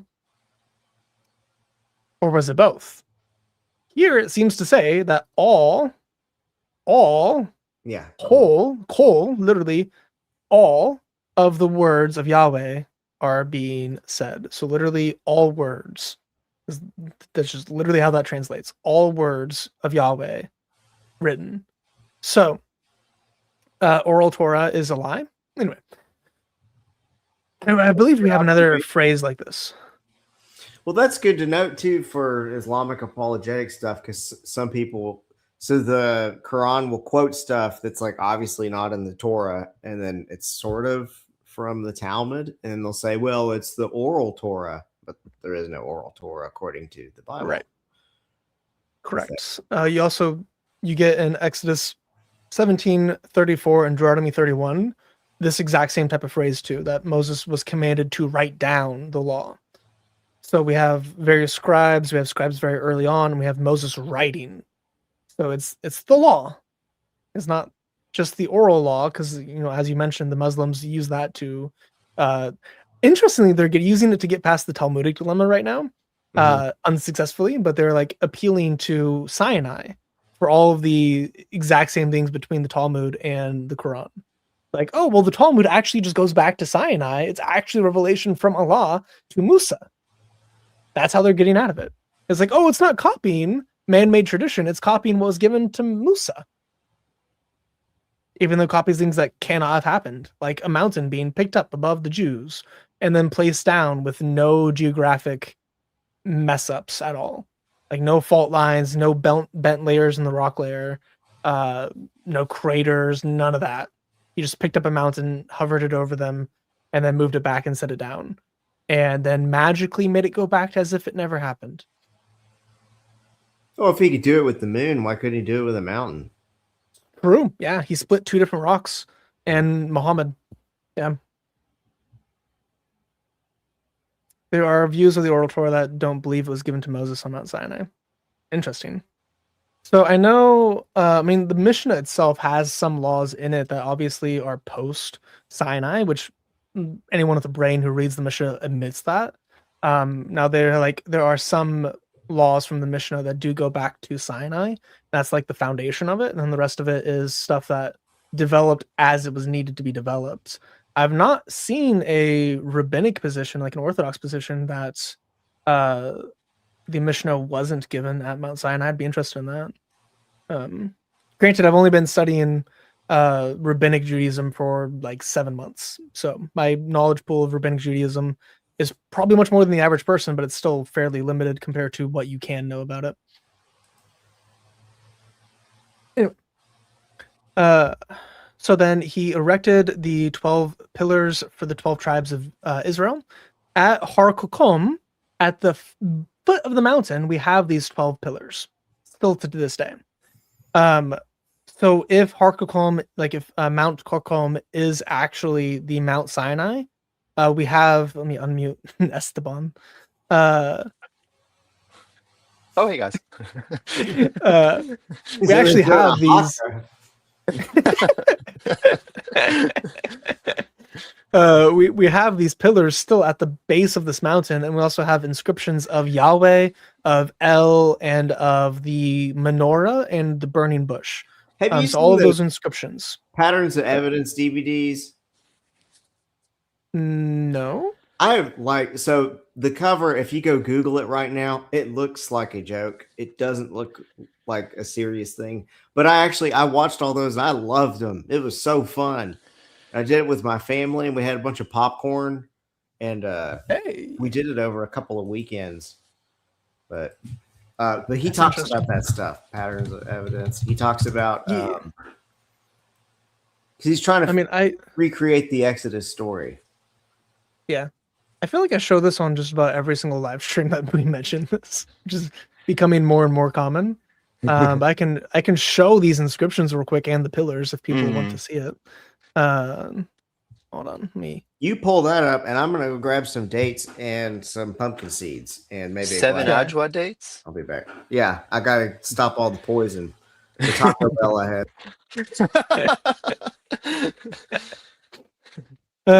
So this is from Egypt before the Exodus. It has the name El on it, and then we also have some other inscriptions that have the name El on it. It's another inscription in the river Nile Delta in the land of Goshen, where the Jews were staying. This is El. This is literally the name of God. This is not the name of an Egyptian god.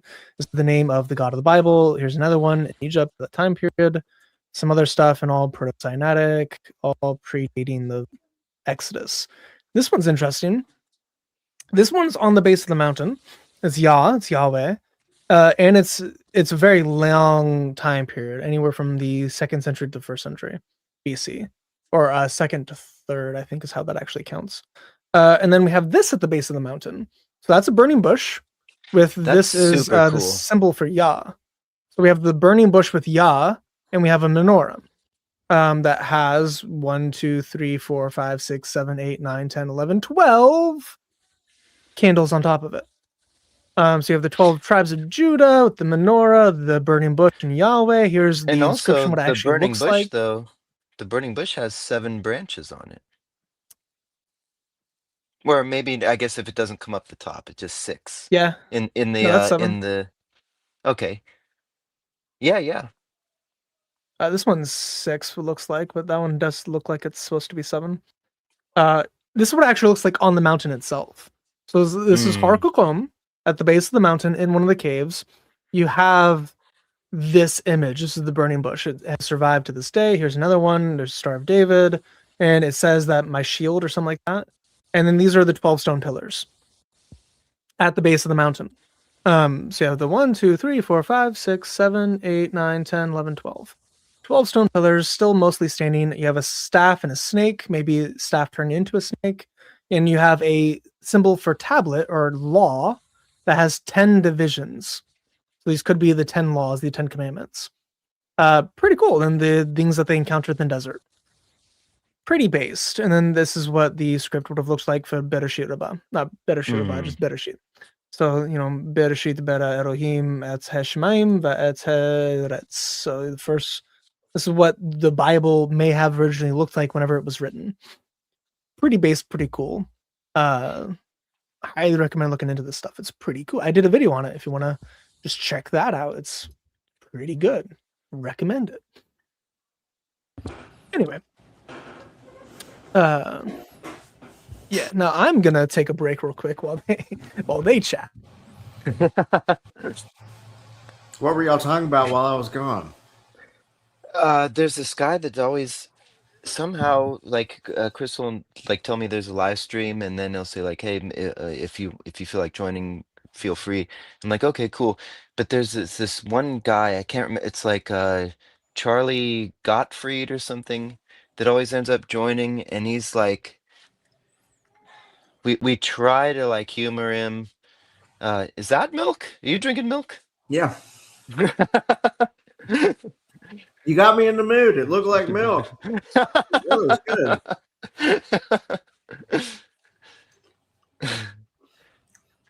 So there's a annoying guy that comes on named Charlie Gottfried. Something like that. I can't remember exactly, but we're always like, oh man, he said he would join, and we don't know how to tell him no. And then, but he always ends up here. And is he lame or is he mean? He's just kind of I don't know. I guess both. He's not the worst of both worlds. And he'll eat while we're, it's just, he doesn't really have any sort of sense of etiquette or anything. And so it's always like, man, I really hope Charlie doesn't join this time. And but then he always does. But I think he's all right. I think at his core, he's all right. But it's just, you gotta, it's a lot of effort, I think. Patience. Yeah. Talking about the marketplace. Go ahead. Yeah, I was like, what were you talking about while I was gone? And so then he told me, and so basically your audience has just heard the same story twice. And he was saying one of the chief sins of Charlie Sheen or whoever he is that he eats during the live streams. I was like eating a date with pumpkin seeds on it as he was telling me that. I'm like, oh my gosh. I at one time ate a carrot on one of David's live streams, and he hasn't really asked me to come back. He hasn't really asked me to come back since then. And I thought I was muting it, and then later I watched it, and I was like, oh man, you heard every part. Oh, that's so funny. There's no personal. I wouldn't have invited me back either. I actually thought you were doing it on purpose. Man, I thought I was muting myself. That was terrible. If this gets loud and annoying, let me know. Don't just never invite me back. I'll forgive David Wood. He's a psychopath, but you need to let me know if I'm getting on your nerves just because I'm hungry and I want a little snacky doodle. Oh, it's so funny. Though, if you're still here, you're watching, you ever want to hop on, you're more than welcome to, brother. Okay. We should do that though. We should do one stream where it's mandatory that we have to eat carrots throughout the entire thing and just see how long we can go. We're eventually turning orange as the stream goes on. Audience 0. Yeah. Or just one weirdo with a fetish for carrots. That's it. That's our total audience. So El just means God in Hebrew. Yes, it does. But it was written with Egyptian hieroglyphs. So that's not a word in Egyptian. It's not the name of a god in Egyptian, but it is used as God in Hebrew. So why is it that we have all these things in Egypt written with Egyptian alphabet or Egyptian hieroglyphs in Hebrew if the Exodus never happened? Anyway. Yeah, pretty cool. So we have them with the 12 stone pillars that are still there, if that is the right mountain. I think we have like a decent chance that that is the right mountain. Hello, Andrew. He sent young men of the sons of Israel, and they offered burnt offerings and sacrificed young bulls as peace offerings to Yahweh. So he have this, like they're doing sacrifices. They just confirmed all of the covenant, and Moses took half of the blood and put it in basins, and the other half of the blood he sprinkled in the altar. Then he took the book of the covenant and read it. So now it's a book of the covenant. So they had finished writing it down, at least, and read it in the hearing of the people. And they said, all that Yahweh has spoken, we will do, and we will be obedient. So it's called the book of the covenant, even though it's literally just those laws from Exodus 20 to 23. So it's just the 10 commandments down to the final commandment of do not be a polytheist. And they're like, hey, yeah, we're going to do everything. We're going to be obedient. So Moses took the blood and sprinkled it on the book and said, behold, the blood of the covenant, which Yahweh has cut with you in accordance with all these words. Then Moses went up with Aaron and Nadab and Abihu and the 70 of the elders.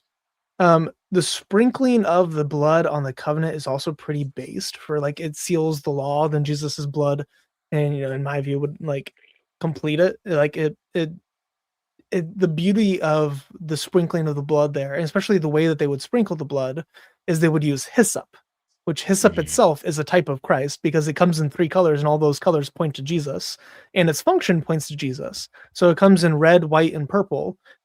Purple being his majesty, red being his sacrifice, and white being his sinlessness and his atonement. So we have like the beauty of that, plus hyssop also is what's used to mark the doorpost with the blood during Passover, during the Exodus. So hyssop is used in that category, and hyssop naturally has penicillin on it. So it is one of the only things that produces penicillin, which is the mold that naturally produces penicillin. So it's a thing that can heal you if you get it wet and then drink or like touch that water. So that water, whatever you have hyssop in, that water becomes a cleaning agent to heal you from infection. Is that also what they use in the when they yes. the purification for the dead? Yes.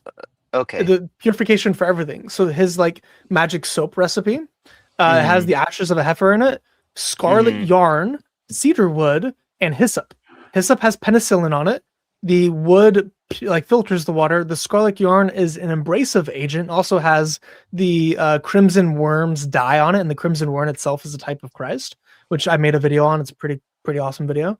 And then you also have the ashes of a heifer, which has large amounts of lye. So lye is an antibacterial agent. So not only do you have antibacterial, you also have penicillin. So you have antifungal, anti-infection, like the best quality soap you can possibly make without modern chemical like processing. God gave it to the Jews 3,000 years ago. I'm gonna rub that on my scalp, man. It works. Yeah. And he also told them to do it under running water, which is also right. Like it saves so many lives just doing running water versus everything else. I don't want to derail us again, but what is the theme in the Quran that connects to this? Because it's a continuation of these former books. And so I know that it can't just ignore major themes like this. You'd think. It's basically the water of life. Yes. Yeah. It's the absolute water of life. Isn't that scroll? Saftar. So kind of, yeah, it just means like an inscription. So you could probably say that's a scroll. You could probably say it's a book. It's not quite a book because they didn't have books until the 10th century AD. They were using scrolls even way past codexes being invented. So like Christians invented codexes because we had such a big Bible and we didn't want to carry around scrolls all the time, and it was cheaper to make because scrolls are insanely expensive. Like a scroll of the Talmud at the time of Muhammad would have been close to $500,000 to produce, mostly in labor. That's kind of crazy. So we have codexes that are easier to travel, easier to contain, easier to read from than scrolls, and you can actually like flip open to pages. You can like mark a page and open up to that page to remember where you were. Versus a scroll, you kind of have to open, guess, or roll it close at that position. But then if you want to jump forward and backward, it takes a long time to get to specific sections, especially if it's a long scroll, because they would have multiple scrolls for like the Torah, for the writings and for the prophets, just like the history books, the prophets, and the Torah, or the I have Pentateuch. They'd have three different scrolls, if I remember correctly. a paper reproduction of a Torah scroll here, which, just for demonstration's sake, you can see how, you can't really have a bookmark. And if anybody's ever been to a synagogue where they read from the Torah, they've got like the staff up there who handles the getting to the right part and everything. But you really got to know. I mean, this is the entire first 5 books of the Bible, and you got to know where things are to get to them, because there's no chapters, there's no verses. Now, some parts. Let's see, where am I at? You can. There are some parts that are written really cool, like in Hebrew, the song at the sea is laid out pretty cool. I'll see if I can while you're The talking, Chris. poetry You is can pretty go on, based, yeah. and Okay. and He's and gonna it's have to laid swipe out right. like scroll right. Scroll right real quick. Yeah. He looks like he's playing a video game over there. I really want to get one. I'm gonna get the same size you have because it's only like $200.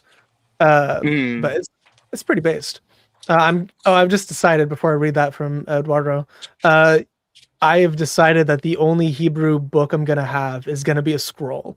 I'm not gonna That'd get a be cool. codex for the Hebrew Tanakh. I'll have a scroll, multiple scrolls of it based.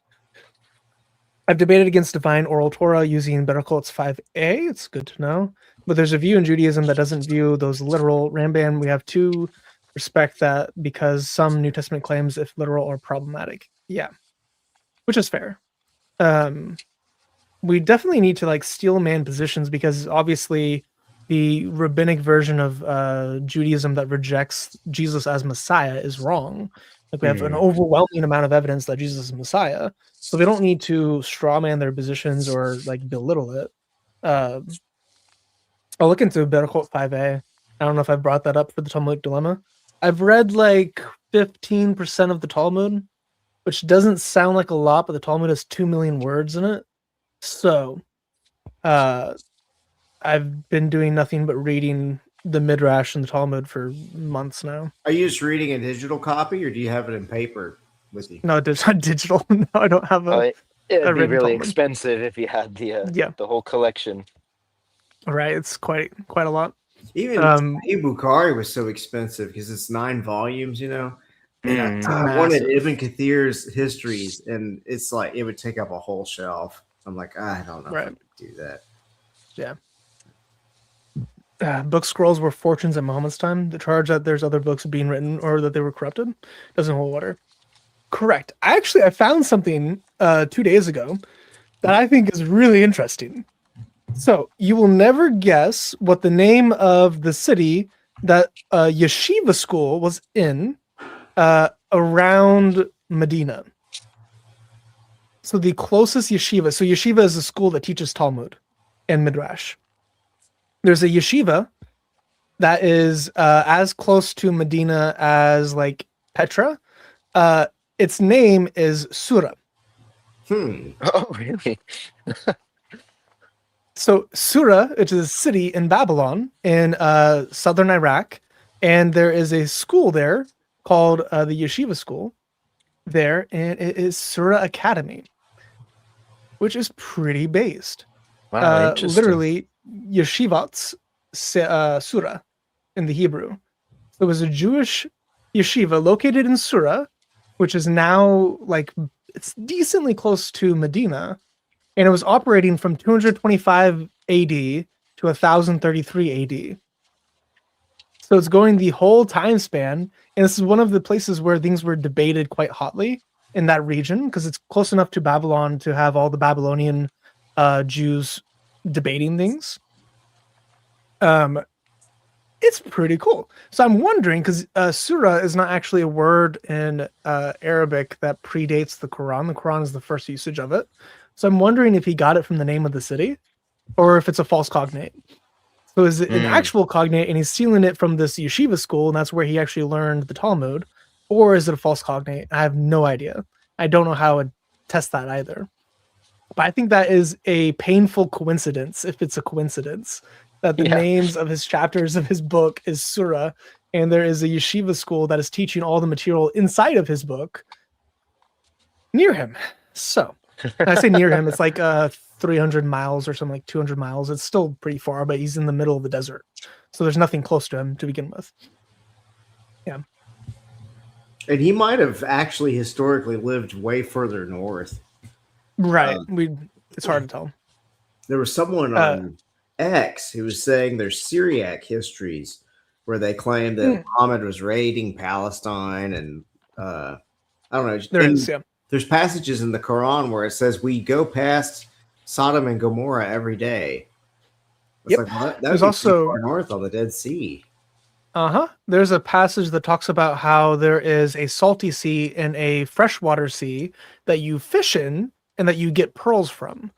Do you know where the only freshwater sea in that region is? Galilee. And if you talk about like, oh, it's Bethel, but like between Galilee and the Dead Sea, or it is like Syria, like between Galilee and the Mediterranean Sea, which is probably more likely. Yeah. It's all northern Israel. Yeah. So, and it's close to Sodom and Gomorrah. So like Galilee and Sodom and Gomorrah is not that far away. So if you're talking about like a casual stroll to Sodom and Gomorrah, if he's in northern Israel, that would work. And we know he went to Syria, so he at least traveled through there at least one point in his life. Also, we have McCain saying, just Control F your scroll, it'll make life easier and rolling. I did find it. It's so there's the song "The Sea," and you can see how it's laid out differently. Oh, the split. Oh, like it's split. That's that's cool. But it took me a while because I thought I gotta be getting towards Genesis with just this little bit left. So I was like, where am I? So I just kind of check in here and there. But there's the song "The Sea." That this one has it's like the Exodus vowels. 16 or something like that. 15, yeah. 15. Yeah, it's really early on. Supposedly that has super old Hebrew in it. The Song of the Sea. Right. Yeah. Yeah. It's pretty cool.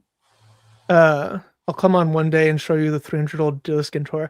Brother, that's so cool. I told the story, I think last week or the week before, but I've actually held I think it was 800-year-old Torah scroll.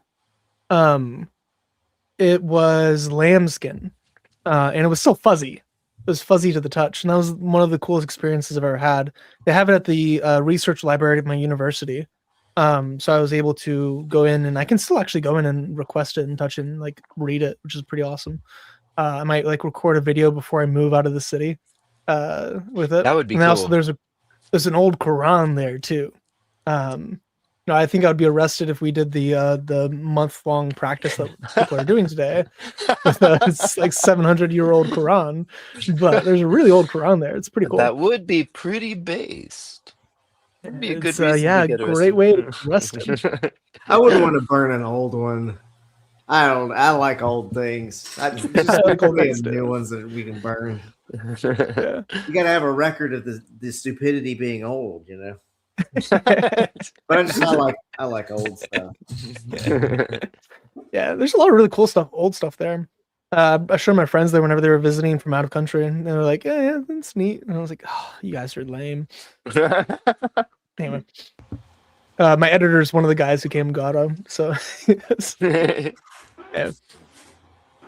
He took the book of the covenant and read it in the hearing of the people. All that Yahweh has spoken, we will do. So obedient. Then he sprinkled the blood on it, sign of Jesus, bunch of typology, and they saw the God of Israel. Now. In the New Testament, in John, can people see the God of Israel and live? No. Can people see the God of Israel in the Old Testament and live? No. How is it that they saw the God of Israel? Because later on in the same passage, it says that you cannot see me and live. So, in my opinion, it's just obviously has to be Jesus. So every theophany that's physical, I would say, is Jesus. And under his feet, there appeared to be a pavement of sapphire. I think this is literally lapis lazuli. Yeah, that's how it's. Well, it's actually Sapphire. That looks like the Sapphire. same Sapphire. Shirash Oh yeah, Sapir. as a book. Sapphire. Yeah, that's interesting. It's usually translated as lapis lazuli. I wonder why. Is sapphire and lapis lazuli the same thing? You want to hear something real nerdy? I don't think so. Huh. That's also the etymology that's used for the name Sephiroth in Final Fantasy VII. It's the plural of Sephar. Sephiroth. That's interesting. Sephiroth. So he's just like a blue stone, like a bunch of blue stones. That's his Yeah, name. or a book. Books. Plural books. Books. Oh, okay. Oh okay. yeah. Sifrot is Books. Or scrolls, whatever you want to translate it as clear as the sky itself. So we get like some of the imagery of Jesus in his full glory. Same with Revelation, with him having the bronze feet, but under his feet where he just stands becomes a pavement of sapphire. That's pretty based. Yeah, he did not stretch out his hand against the nobles of the sons of Israel, and they beheld God, and they ate and drank. So now they're eating in the presence of God, just as Abraham did in Genesis 18. Now Yahweh said to Moses, "Come up to me on the mountain and remain there, and I will give you the stone tablets with the law and the commandment which I have written for their instruction." So now we have God using his finger to carve into the stone tablets in the same way he carved into Nebuchadnezzar's son's wall, the palace, whenever he was basically threatening his life. So we have God writing in stone with his finger several times in the Old Testament. There's also a character in the New Testament who writes with their finger. Yeah. Jesus and right, the anachronism there. Well, it's not anachronism. That section of John likely is not original in that location. There are manuscripts that have it in various sections in Luke. So it probably happened. And Papias mentions the story really early and on. it's mentioned, right? So Yeah. I think it almost certainly happened. Yeah. Yeah, and I just think not. Even the majority of scholars think it happened, but it wasn't originally part of. I think it's so interesting that they mentioned that he's writing in the dirt, and they don't tell us what he's writing. There's a couple of cool theories that people have, but it's just that's one of those frustrating mysteries where it's just like, man, what was it? You know, that would be so cool to know what it was that he was writing. Some people say that he was writing the commandment. What were you going to say, Chris? What's my favorite version of it is he's writing their sins in front of them at their feet. Oh, that because if you notice, let me just bring it up real quick. If you notice, who are the first people to leave in the story? The older ones. So let you who is without sin be the one to first cast the first stone. And he stooped down, wrote on the ground. When they heard it, they began to go out. So he mentions who is without sin, and then he goes back to writing. Beginning with the older ones, he was left alone. So one by one, they went out, beginning with the older ones. Why with the older ones? Because they were aware of how deeply sinful they are. Like old bucks, like, oh yeah, bro, I've made so many mistakes in my life. And he's like, if you're without sin, throw a stone at her. And then he writes, in my opinion, the sins at their feet. And then the old guys are like, yeah. So not only is he like prophesying at this moment, knowing secret knowledge about their personal lives that no one else would know. So he's writing like adulterer, liar, thief, like all these things in front of their feet. And then they just leave. And then the women straighten up and is like, who condemns you? And no one, neither do I condemn you. Go and sin no more. Super base story. But if you read the end of 7, like from here downward, it's in the temple. And then if you read from 12 onward, he's still in the temple. So the context at the end of 752 to 812 works perfectly. So if you actually read the section without this interruption from 53 to 11, it reads better. So that's why we know it probably wasn't original to that location, because otherwise he leaves the temple and then he goes back to the temple. And it's not specified when he goes back, and that doesn't make any sense. So he likely was not just in the at earliest temple for all of it. manuscripts either. Like I have a facsimile of P66 on my shelf, which I really, really like. I like that papyrus because he had really good handwriting, whoever the scribe was. It's a really, really old manuscript of John, and it's almost complete. Like it has a whole lot of it together. So It's pretty cool. So that's my view, is that he's writing the sins. What were you gonna say, Esteban?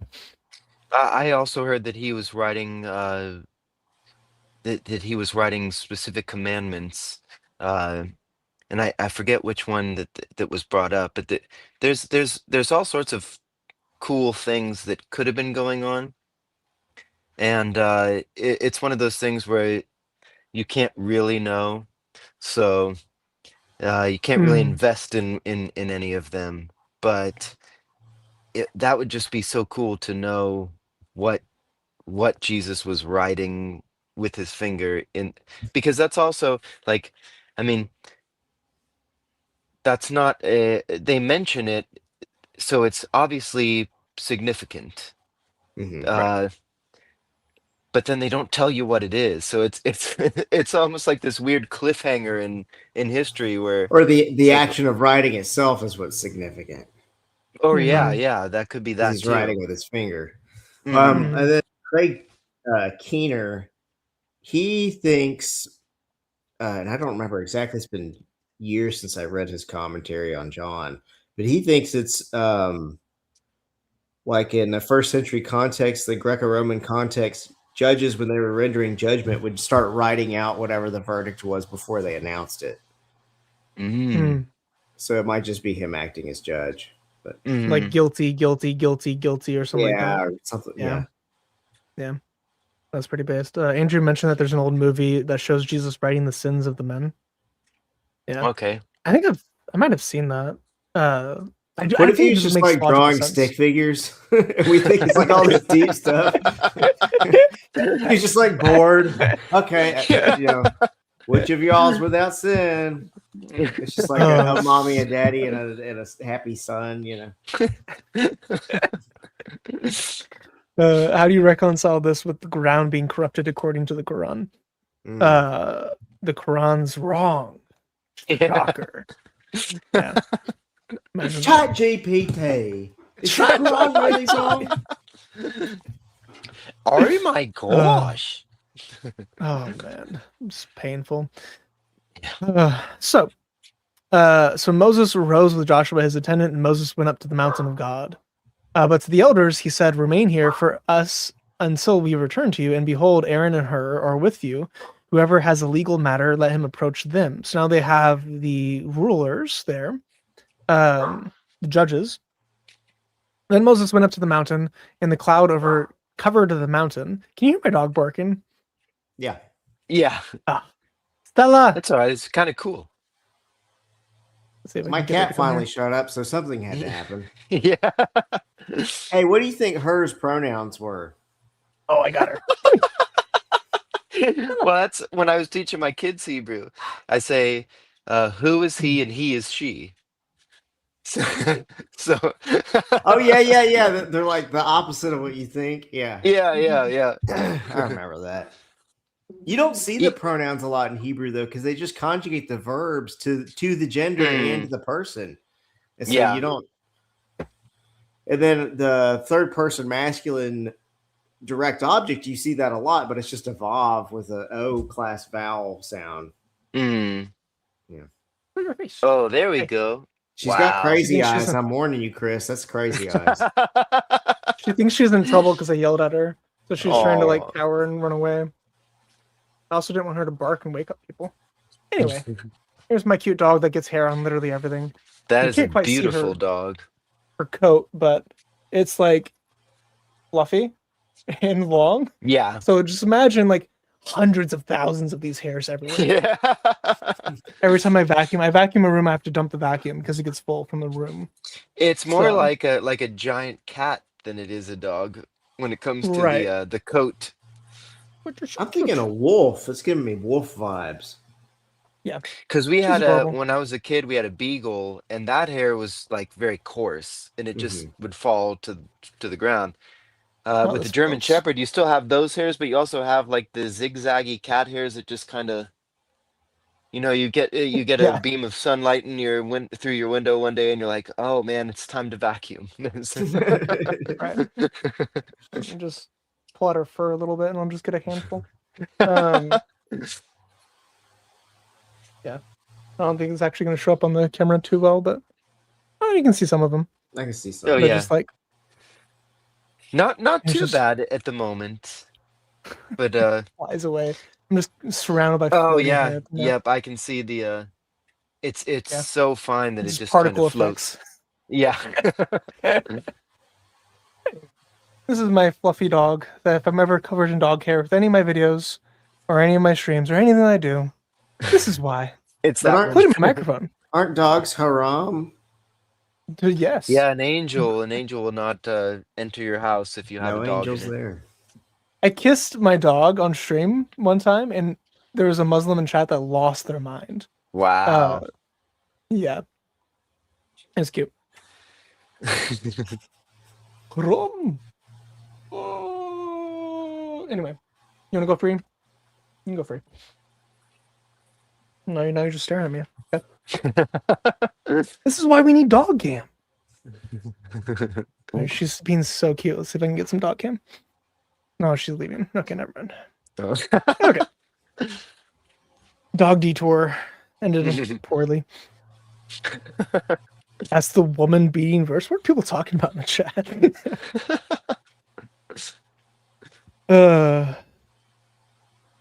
Oh, beating your wife. Okay, never mind. Okay.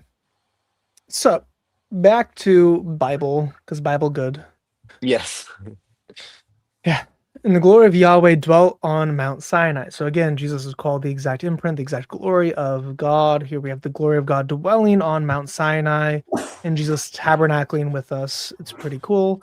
And the cloud covered it for 6 days. And on the seventh day, he called to Moses from the midst of the cloud. And the appearance of the glory of Yahweh was like a consuming fire on the mountaintop in the eyes of the sons of Israel. Then Moses entered the midst of the cloud as he went up to the mountain, and Moses was on the mountain 40 days and 40 nights.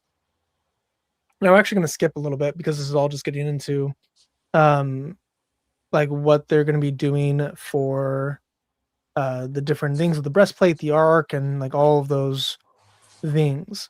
I do want to mention one thing in how the Talmud basically simps for Aaron, because in the rabbinic context, their prophets can't be sinners. That's actually where Islam gets it from. In Shabbat, Oh, really?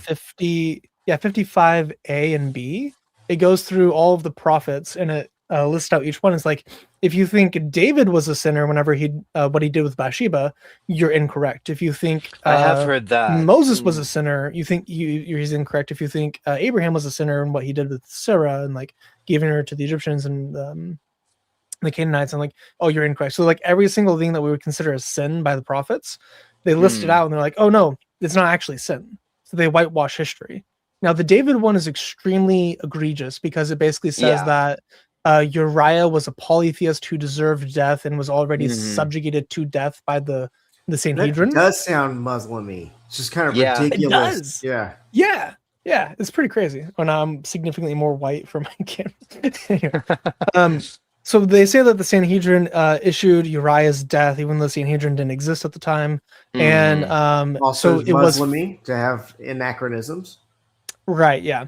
So he's having an anachronism to explain away this tension with the David, the prophet, being a murderer and possibly a rapist with Bathsheba, at least an adulterer, if not a rapist. Right. It's unclear whether or not it was consensual with Bathsheba, at least the first time. So we have that happening. And they're like, oh, well, Bathsheba also was already divorced. She wasn't married whenever he had intercourse with her.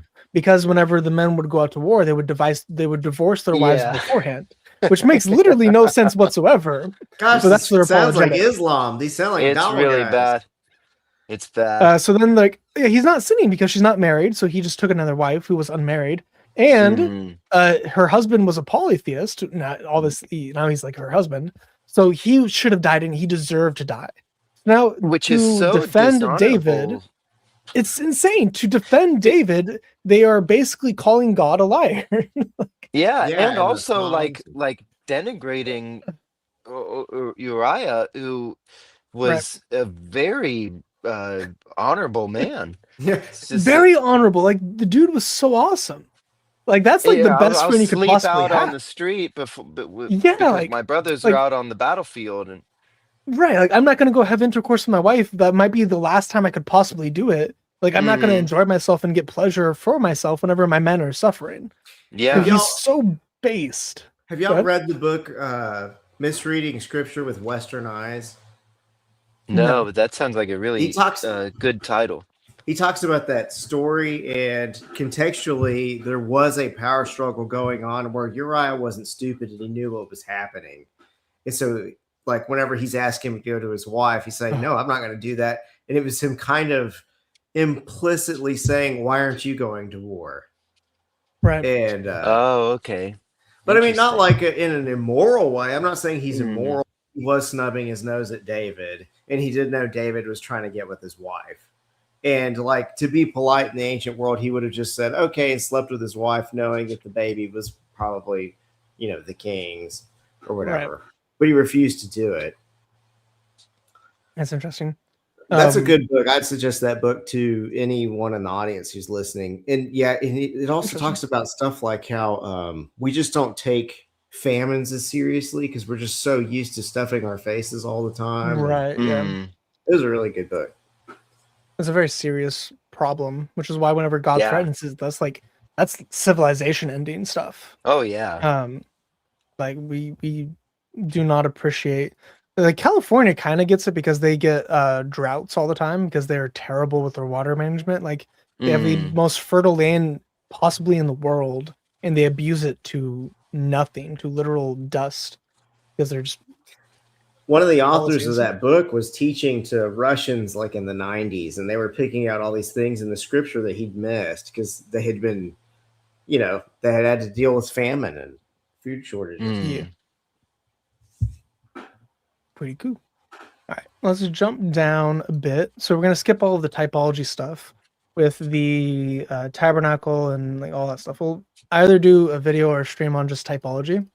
We'll jump down to 31. So we're gonna skip like 6 chapters. I should have started at the beginning of 31. Not Genesis 31. I'll have to go to bed soon. Exodus I'm so 31. tired. Yeah, how long? We've been on for 2 hours. Should I just wait? That'd probably be good. For those who don't know, I'm sick right now. So I'm kind of towards the end of my limit myself.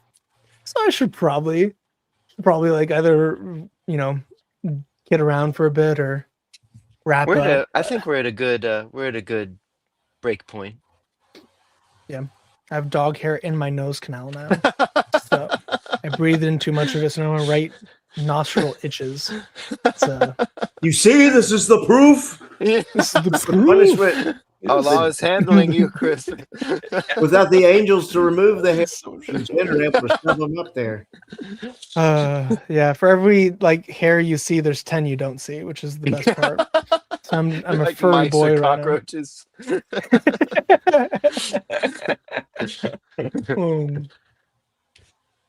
Okay. Okay, I guess we'll just wrap up right here. Next week we'll go through 31. My goal is to end at 34, so go through 31 to 34. Might be able to finish next week. Then we might go back and do some typology series in Genesis. That'd be pretty cool. Mm. I'll try and actually be prepared for once. I'll read it. Oh yeah. Exodus All 31 right. to 34. Okay. Yes. Yeah. That'll be fun. Let's I see if haven't we can done get Old through it. Testament in a while. It's pretty based, as we've been showing these last Turns couple weeks. out. Yeah, it turns out it's pretty cool. Anyway, thank you so much again for joining me. Is there any last things you want to say, either of you? God bless everybody. Prayers for Chris for his illness and migraine, because that's no fun. I used to get those, and then I got a concussion, and I never got a migraine again, which actually makes me feel a little bit worried. But it's been nice. It's been nice not having him. But Yeah. thank you, Chris. Thank you, Mr. Godfly, for your joining us and lightening up the stream. And then I have my little siesta hombre Is here in David Cigar solidarity. time? Yeah. It's a guy. Taking a little nap.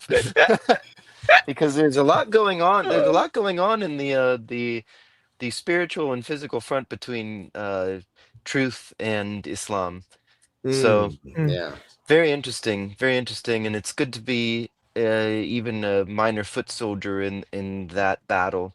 Right. Uh, Mm. so thanks to Chris for having me on, and thanks to everybody who is also participating, and God bless all of you. And now I'll pass it to, I think if I'm pointing the right way, this guy over here, I was this gonna pass it handsome to fella. that guy. That Oh, guy this over way, Yeah. this way, one of these. My closing out thoughts are what you're talking about with the church is like I have just this feeling of peace when I'm like around Christians, and it's like peace and love. It's like you can almost feel the spirit in them. And comparing that to what's going on with Dollar right now, which is Mm. constantly trying to get up, trying to get famous, trying to undercut each other and fighting and squabbling. And it's gotten worse. And when I say it's gotten worse, it was already really bad. Even Yeah, like Twitter today, scrolling through, they all just, it's like, do you all just hate each other? yeah, Yeah. It's like, it Yes. seems like they they just do. hate each other's guts, you know? Hmm. It's like, Yeah. and the Christians aren't perfect, but man, it's the community so much better. Yeah. Mm. So, and I think that's a reflection of, well, we're a cloudy reflection of Christ. It's like, Mm. yeah, those are my thoughts. Based. Good thoughts. Good stream. Thank you everyone for joining me. Next week we'll go through not hopefully the rest of the law. We'll go through a little bit of Leviticus too, and Numbers and Deuteronomy. But we're gonna be finishing out at least Exodus next week. So pretty cool, pretty awesome. Thank you for coming out. May the grace of the Lord Jesus Christ, love of God, and the fellowship of the Holy Spirit be with you always. Goodbye. Laila Tov. Lalatov.